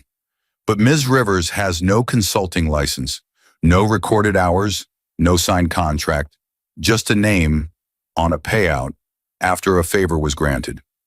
She dropped the document onto the bench. The sound it made was soft, but it carried the weight of a death sentence. Carver sank into his chair as if gravity had grown cruel. Jasmine stared straight at him, not as a subordinate, not as a lawyer, as a woman who had been humiliated by this very man 5 years earlier, and who now stood over the ruins of his untouchable world. This court deserves to know who has been speaking from the bench, she said, voice steady, clear. And today they've heard you, in your own voice, in your own dealings, loud and clear. The gavel sat still, and for the first time in his career, Judge Raymond Carver had nothing left to say. Then it happened. The double doors at the back of the courtroom didn't just open. They exploded inward with a force that silenced everything. No knock, no warning, just the hard clack of leather soles on marble tile and the unmistakable glint of federal authority.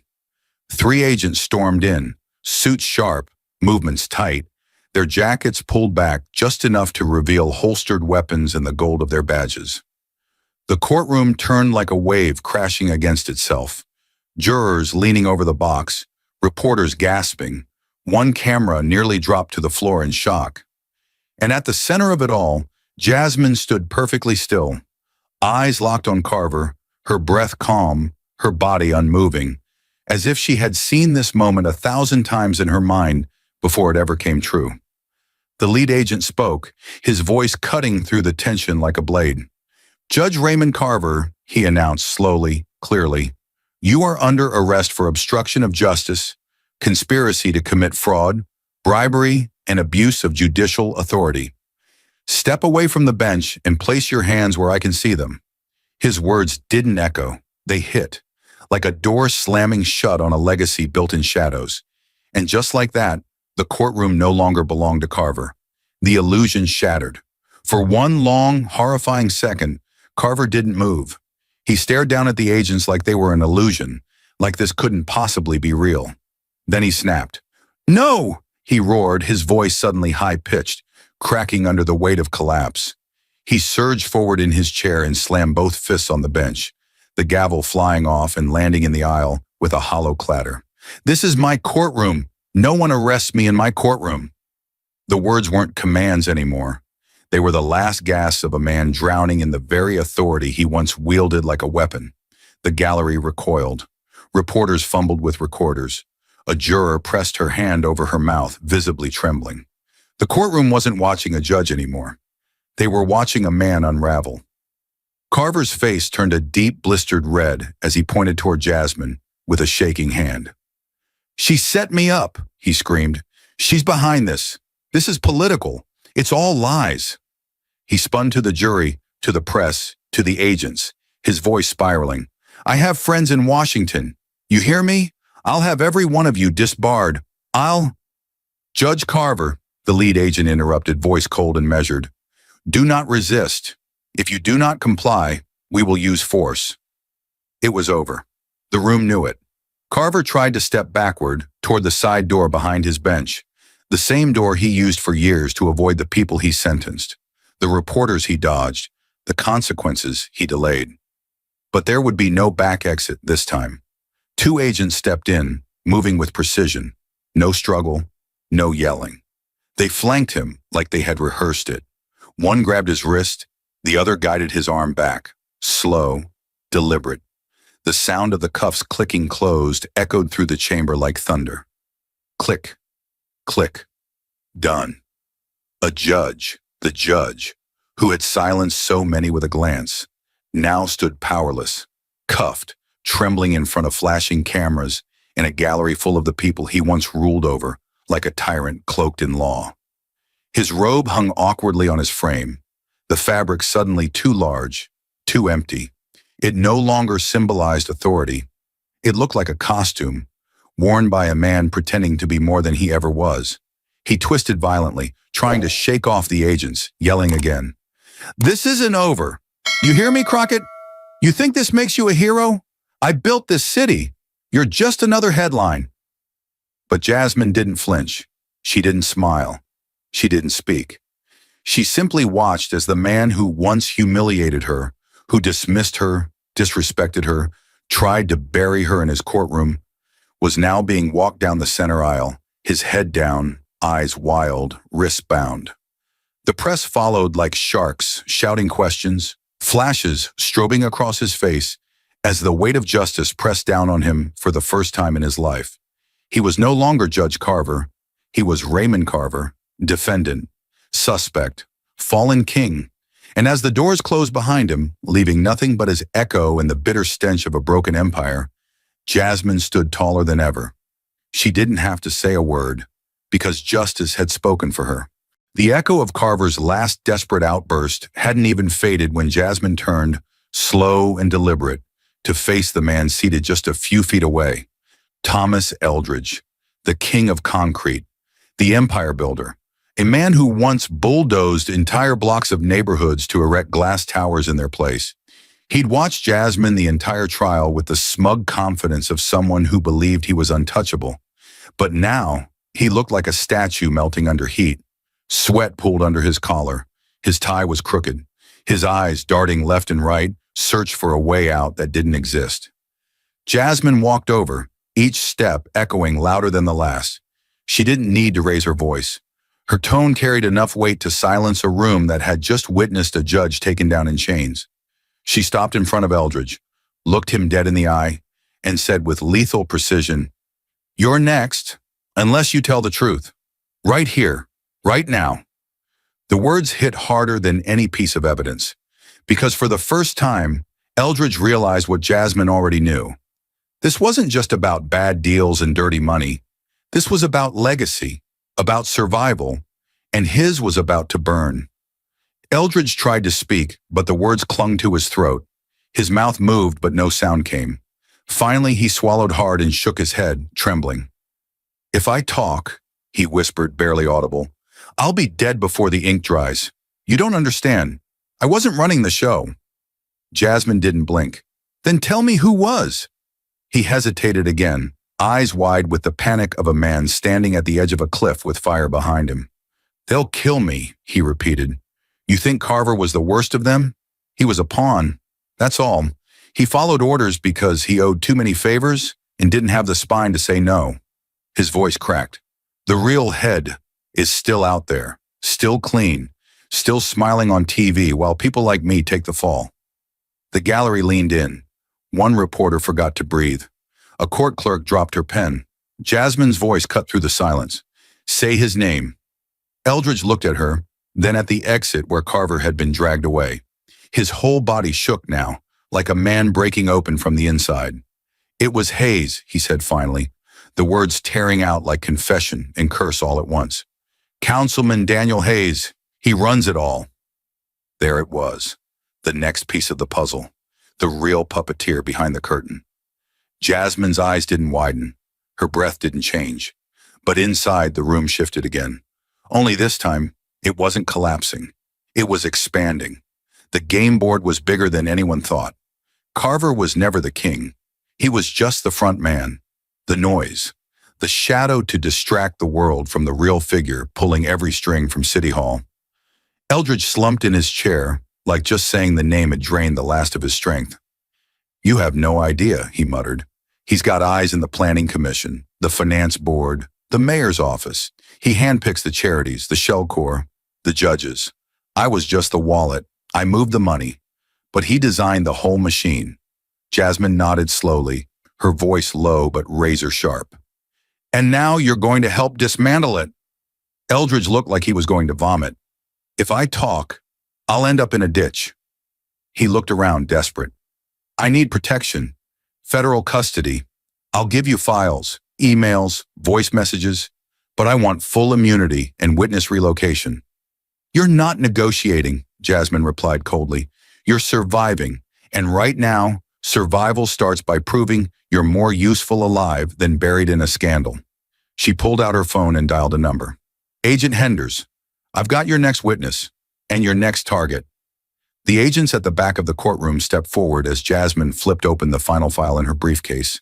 It was thick, too thick for just one man's crime. The folder was labeled Hayes Operations, Confidential.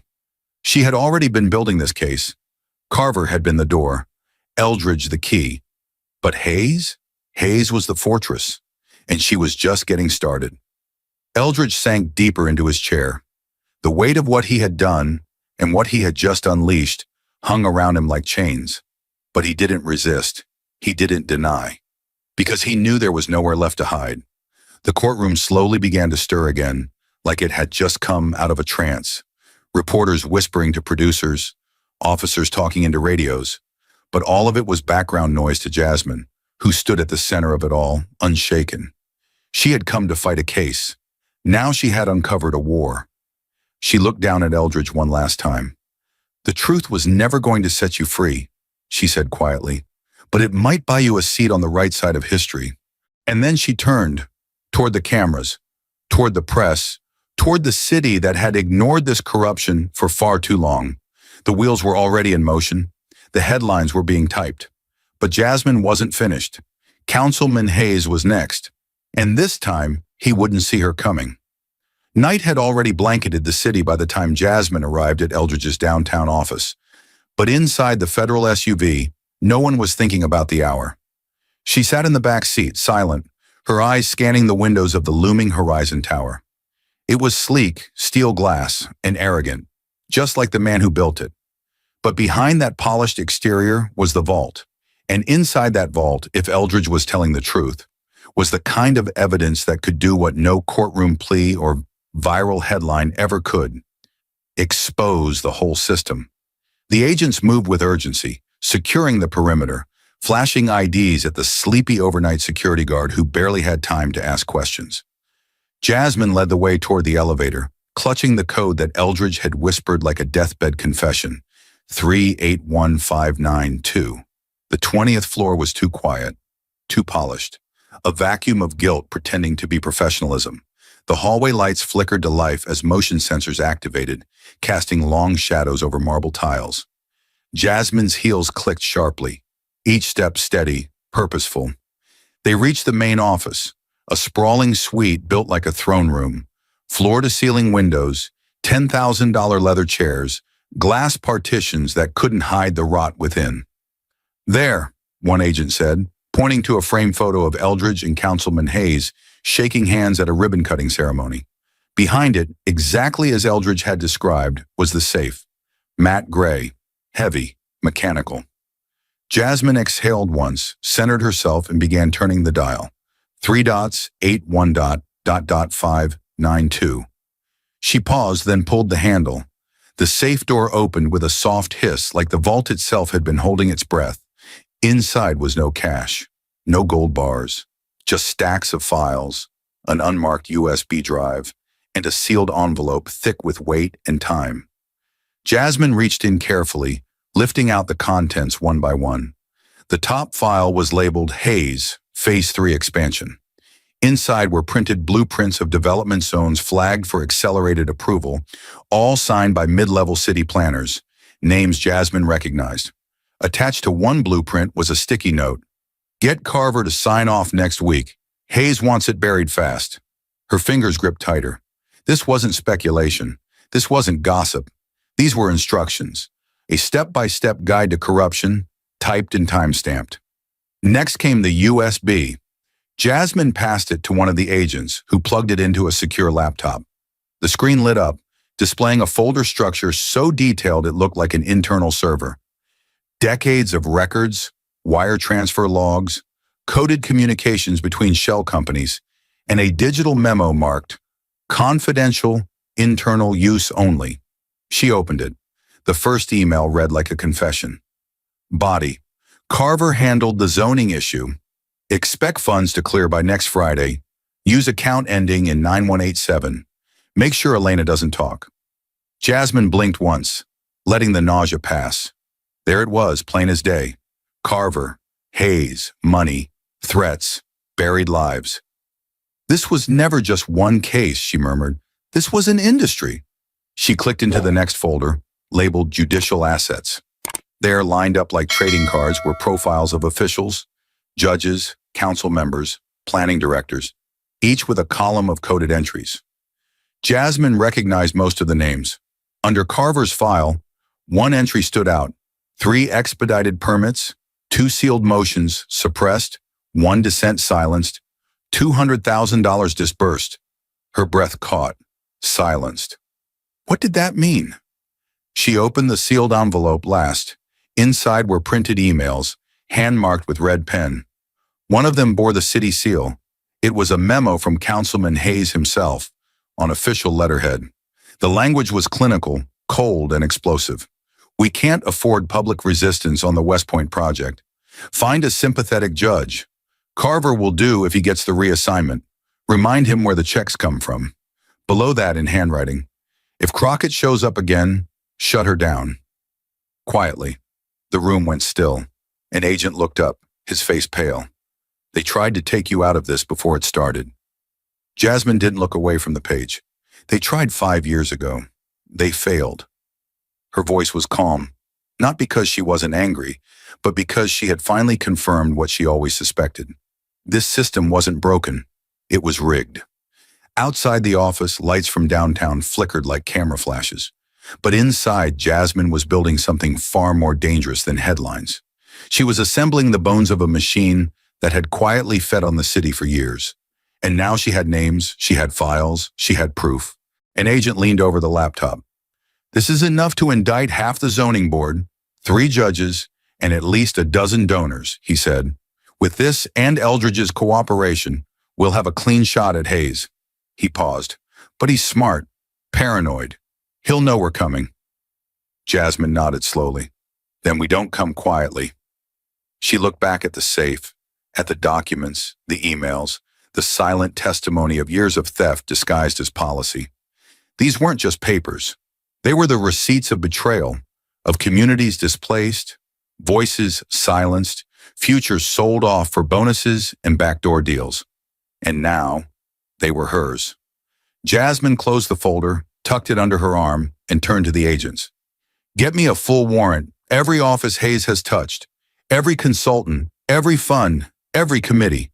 I want to know what he's planning next before he even wakes up tomorrow."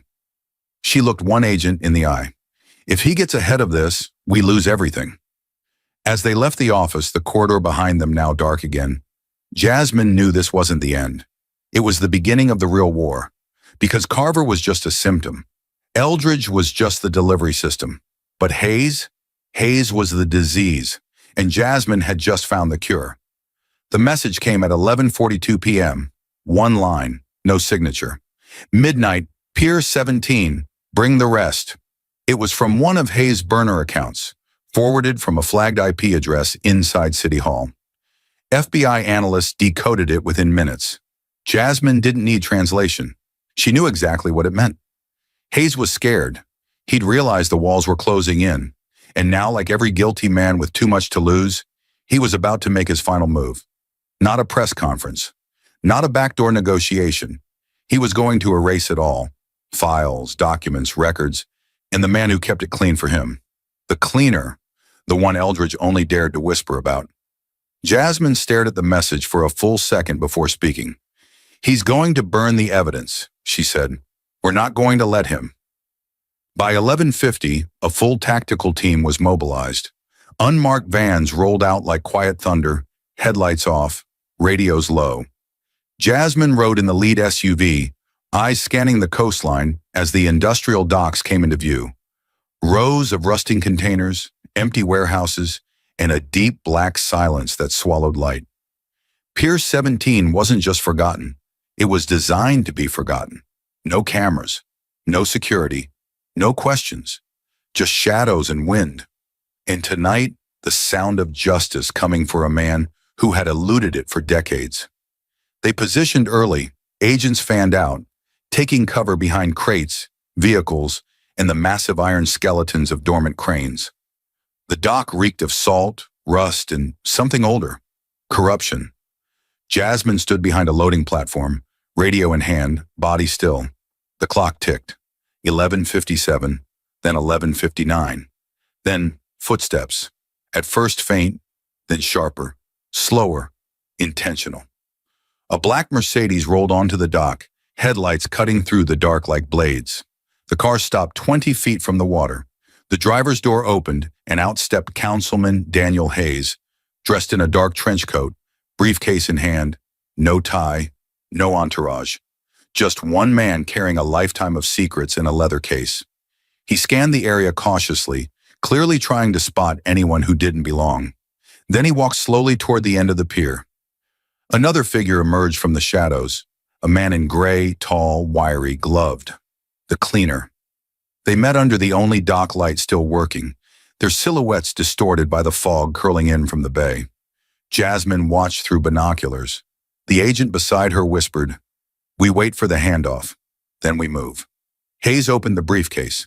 Inside, files, hard drives, 2 sealed envelopes marked confidential, and 1 black USB stick with a red sticker. The cleaner reached for the documents, and then everything lit up. Blinding floodlights exploded to life from every angle, slicing through the night and painting the pier in harsh white. "FBI, drop everything and put your hands in the air." The command came over bullhorns. Instantly, agents surged from every hiding place, boots slamming on steel, rifles drawn, laser sights dancing across the darkness. Hayes staggered back, the briefcase slipping from his grip, scattering documents across the wet concrete like ash from a fire. He ran, not toward the car, but away, into the maze of shipping containers, slipping through the cracks like a rat. "Target on foot," someone shouted. Jasmine was already moving, weaving through agents, her coat flaring behind her. The cleaner dropped to the ground, hands up. He didn't even try. Hayes, however, still thought he could outrun judgment, but judgment was faster. 2 agents flanked left. Another cut across the yard. Jasmine rounded a container and spotted him climbing a ladder on a service scaffold, desperate to get higher ground, somewhere to disappear. "Hayes!" she yelled, her voice echoing. "It's over!" He didn't stop. He reached the top, panting, eyes wild. "You don't know what you're doing," he screamed. "This city needs men like me. I built this city." His foot slipped. He stumbled. But the agents were already there. They reached him, pinned him against the metal rail, and forced his arms behind his back. The cuffs clicked. Another king unseated. Jasmine stepped forward as they walked him down the scaffold. Hayes didn't scream like Carver. He didn't weep like Eldridge. He just looked hollow, like a man who realized too late that power doesn't make you untouchable. It only makes your fall louder. Back at the processing center, the cleaner cracked first. Within 40 minutes, he had given up names, dates, drop points, and digital storage locations. His phone contained 2 terabytes of encrypted communications, all linked to Hayes' network, city contracts, judge placements, funding routes through shell companies masquerading as youth programs and redevelopment projects. The Hayes machine, that's what they called it internally, a spider web of fake charities, buried amendments, and vote trading schemes that reached every corner of city government. By sunrise, 3 more officials had been placed on administrative leave. One was already on a plane out of the country. But Jasmine wasn't watching the news. She sat quietly in the evidence room, staring at the briefcase Hayes dropped, its contents now tagged and sealed. Inside was a letter, handwritten in ink, addressed to D.H. It began with the words, "Carver took care of it. The girl won't be a problem." Her fingers tightened, because that girl had just dismantled an empire, and she was far from done. Outside, the sun was rising over the city, the same city that once looked down on her, judged her, tried to silence her. But now it would have to reckon with her, because the system had fed on silence, and Jasmine Crockett had just broken it. It was a trial unlike any the city had ever seen. The media dubbed it the Tribunal of Titans. But behind the headlines and flashing cameras, everyone knew what it really was. The reckoning. In courtroom 6B, usually reserved for high-profile federal disputes, 3 seats sat side by side at the defense table. In those seats were 3 men who had once wielded invisible power across every branch of the city's infrastructure. Raymond Carver, Thomas Eldridge, Councilman Daniel Hayes, a judge, a tycoon, and a lawmaker, men who once operated like gods in tailored suits, now reduced to numbered inmates in matching beige jumpsuits. No robes, no Rolexes, no illusions. The trial began with the kind of silence that vibrated. Hundreds of pages of evidence had already been entered into the record. Digital logs, wire transfers, signed memos, audio files, and federal testimonies so damning they didn't just implicate, they convicted. Jasmine didn't need to say a word to the press that day. The evidence had already said enough.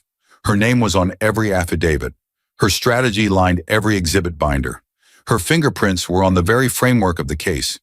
But she sat in the back row of the courtroom, unassuming, dressed in black, not as a performer, but as the storm that had already passed.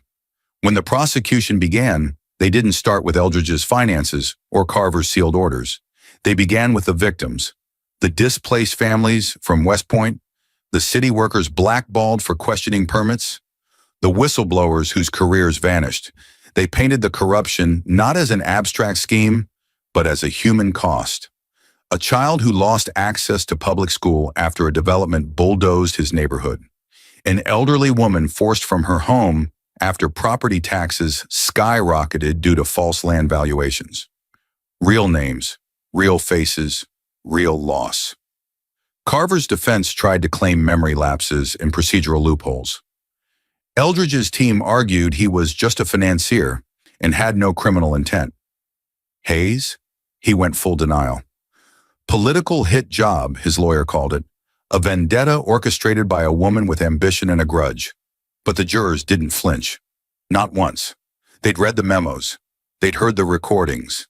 They saw the bank statements. They knew about the cleaner at the docks, the coded emails, the midnight briefcase, the fear in Eldridge's voice when he confessed Hayes' name.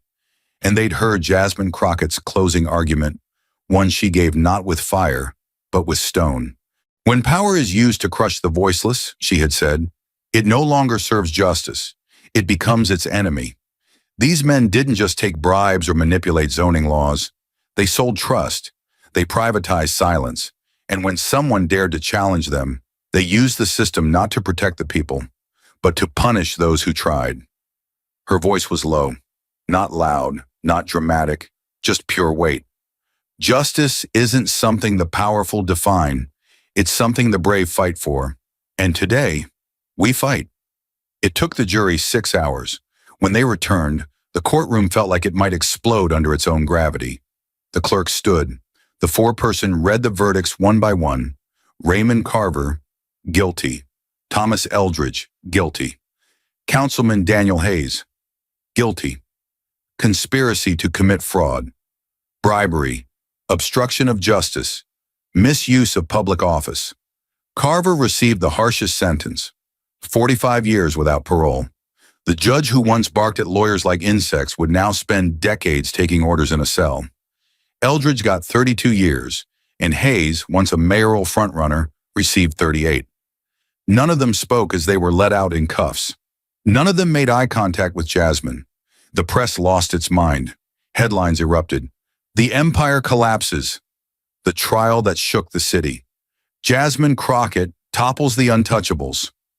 News vans blanketed the courthouse steps. Microphones swarmed like bees. But Jasmine didn't walk through the front.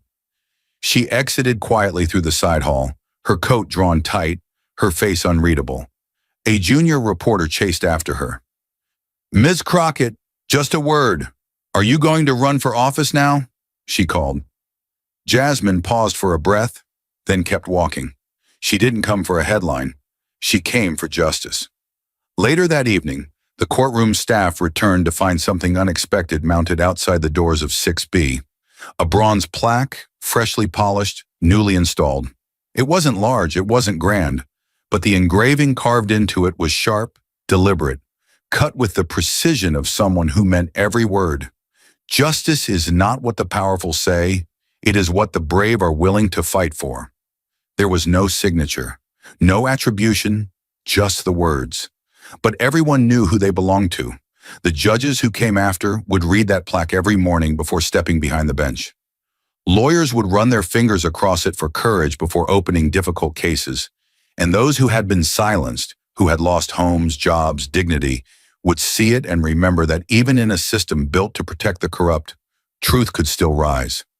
That night, Jasmine sat alone in her apartment, the city's lights blinking outside her window like a heartbeat that had steadied after years of racing. She held a simple photo in her hand, her younger self 5 years ago, in handcuffs, humiliated, wrongfully arrested by the same machines she had just dismantled. She wasn't smiling, but there was peace in her eyes now. She didn't need revenge. She had reclaimed the law, and that was enough, because this story wasn't about one courtroom, one trial, or even 3 guilty men. It was about something bigger, something built slowly, brick by brick, on the backs of the forgotten. And Jasmine? She had cracked its foundation wide open. The city would never forget the fall of Carver, Eldridge, and Hayes. But more importantly, it would never again underestimate the power of a woman who refused to stay silent. For some, stories like Jasmine Crockett's feel like fiction, crafted in the minds of storytellers who want us to believe that the system can be bent back into shape. But what if it's not fiction? What if it's a mirror? Because in real life, the men at the top do fall, and when they do, it's not in private. It's in handcuffs under courtroom lights with the whole country watching. You don't need to look far back to find the proof. Take the case of Judge Harry Claiborne, a man who once ruled his courtroom like a king, arrogant, untouchable. He was appointed to the federal bench by a U.S. president, but beneath the robe, Claiborne was taking bribes from a brothel owner, fixing tax cases, hiding behind procedure. For years, no one dared challenge him. Sound familiar? But justice caught up. In 1986, Claiborne became the first federal judge in U.S. history to be impeached and removed while still sitting on the bench. Imagine that, an active federal judge being led away while still wearing the robe, because the law finally pushed back. No more gavels, no more immunity. Just a man with a hand in the wrong pockets, exposed by the very truth he thought he could bury. Men over 50 know what this feels like. When someone thinks they've played the game so long, they become the rules. But Claiborne's fall was a reminder. The law doesn't forget, it waits. And when the right person stands up, even a judge can be judged. And it's not just judges. Power corrupts in every office. Look at Kwame Kilpatrick, the once celebrated mayor of Detroit. Young, charismatic, hailed as the future of the city, he stood on podiums talking about change, reform, opportunity. But behind the speeches, behind the cameras, there were secret deals, personal favors, and millions of dollars in public funds being siphoned into private pockets. The deeper investigators dug, the uglier it got. Racketeering, extortion, bribery. It wasn't just political betrayal, it was theft on the backs of taxpayers, city workers, and working-class families. And in 2013, Kilpatrick stood before a federal judge, not as a leader, but as a criminal. 28 years in prison. No applause, no spin. Just a cold verdict and the clang of justice locking shut. That's the sound many men know well. The moment when talk no longer matters. When the handshake deals and backroom whispers get pulled into the light. What Kilpatrick learned too late is what many already understand. True leadership isn't about being untouchable, it's about being accountable. So no, this story you followed isn't fantasy. It's a warning. It's a reminder that corruption, no matter how dressed up in legalese or political polish, always rots from the inside. And the people who dare to face it, people like Jasmine, or the real agents and attorneys who fight behind the scenes, aren't chasing fairy tales. They're chasing justice with grit, sacrifice, and steel in their spine. And if you've ever looked around and wondered, is anyone even watching the watchers? This story is your answer. Yes, someone is. And if we're lucky, there are still people out there willing to light a match in a room full of gas, because they'd rather risk the explosion than keep breathing poison. That's not fiction. That's the fight for America. Corruption isn't a plot twist. It's not a screenwriter's invention or the paranoid fantasy of conspiracy theorists. It's real. It breathes. It wears suits. It shakes hands in back rooms, smiles for cameras, and signs documents with ink that erases accountability. Corruption doesn't show up wearing a mask. It wears a badge, a title, a judge's robe, a mayor's lapel pin. It hides in routine, cloaks itself in process, and feeds off silence. And perhaps the most dangerous lie ever sold to the American people is that it's rare, that it's exceptional, that it's someone else's problem. But men like Carver, Eldridge, and Hayes prove otherwise. They didn't break the system. They were the system. Carver didn't just bend justice, he sold it. Eldridge didn't just launder money, he buried communities under concrete. Hayes didn't just take bribes, he rewired city government like a machine with no brakes and no conscience. These weren't monsters from fiction. They were respected, protected, elevated, and for years they walked freely while the people beneath their reach paid the price. Not with money, but with homes, with jobs, with trust. So no, corruption isn't distant. It's not the villain in a thriller. It's the smile at a ribbon cutting, the speech about growth, the zoning permit signed at midnight when no one's looking. And if you're a man who's worked a job, raised a family, served your country, or built something with your bare hands, you know what injustice feels like. Not because someone wrote it in a novel, but because somewhere along the way, you watched a good man lose a contract to a crooked deal. You saw a neighbor lose his pension while the board got bonuses. You remember the quiet fury of knowing something was wrong, but being told to let it go, don't stir the pot. It's just the way things are. But what Jasmine Crockett's story reminds us is that the system doesn't fix itself. Because justice doesn't come from the system, it comes from someone brave enough to confront it when it's wrong. Systems don't have hearts. Bureaucracies don't feel guilt. Institutions don't dream of doing the right thing. But people do. One person, then two, then three. That's how it starts. Not with a movement, not with a speech, but with one individual who chooses to risk everything. Not because they're fearless, but because they refuse to live in fear anymore.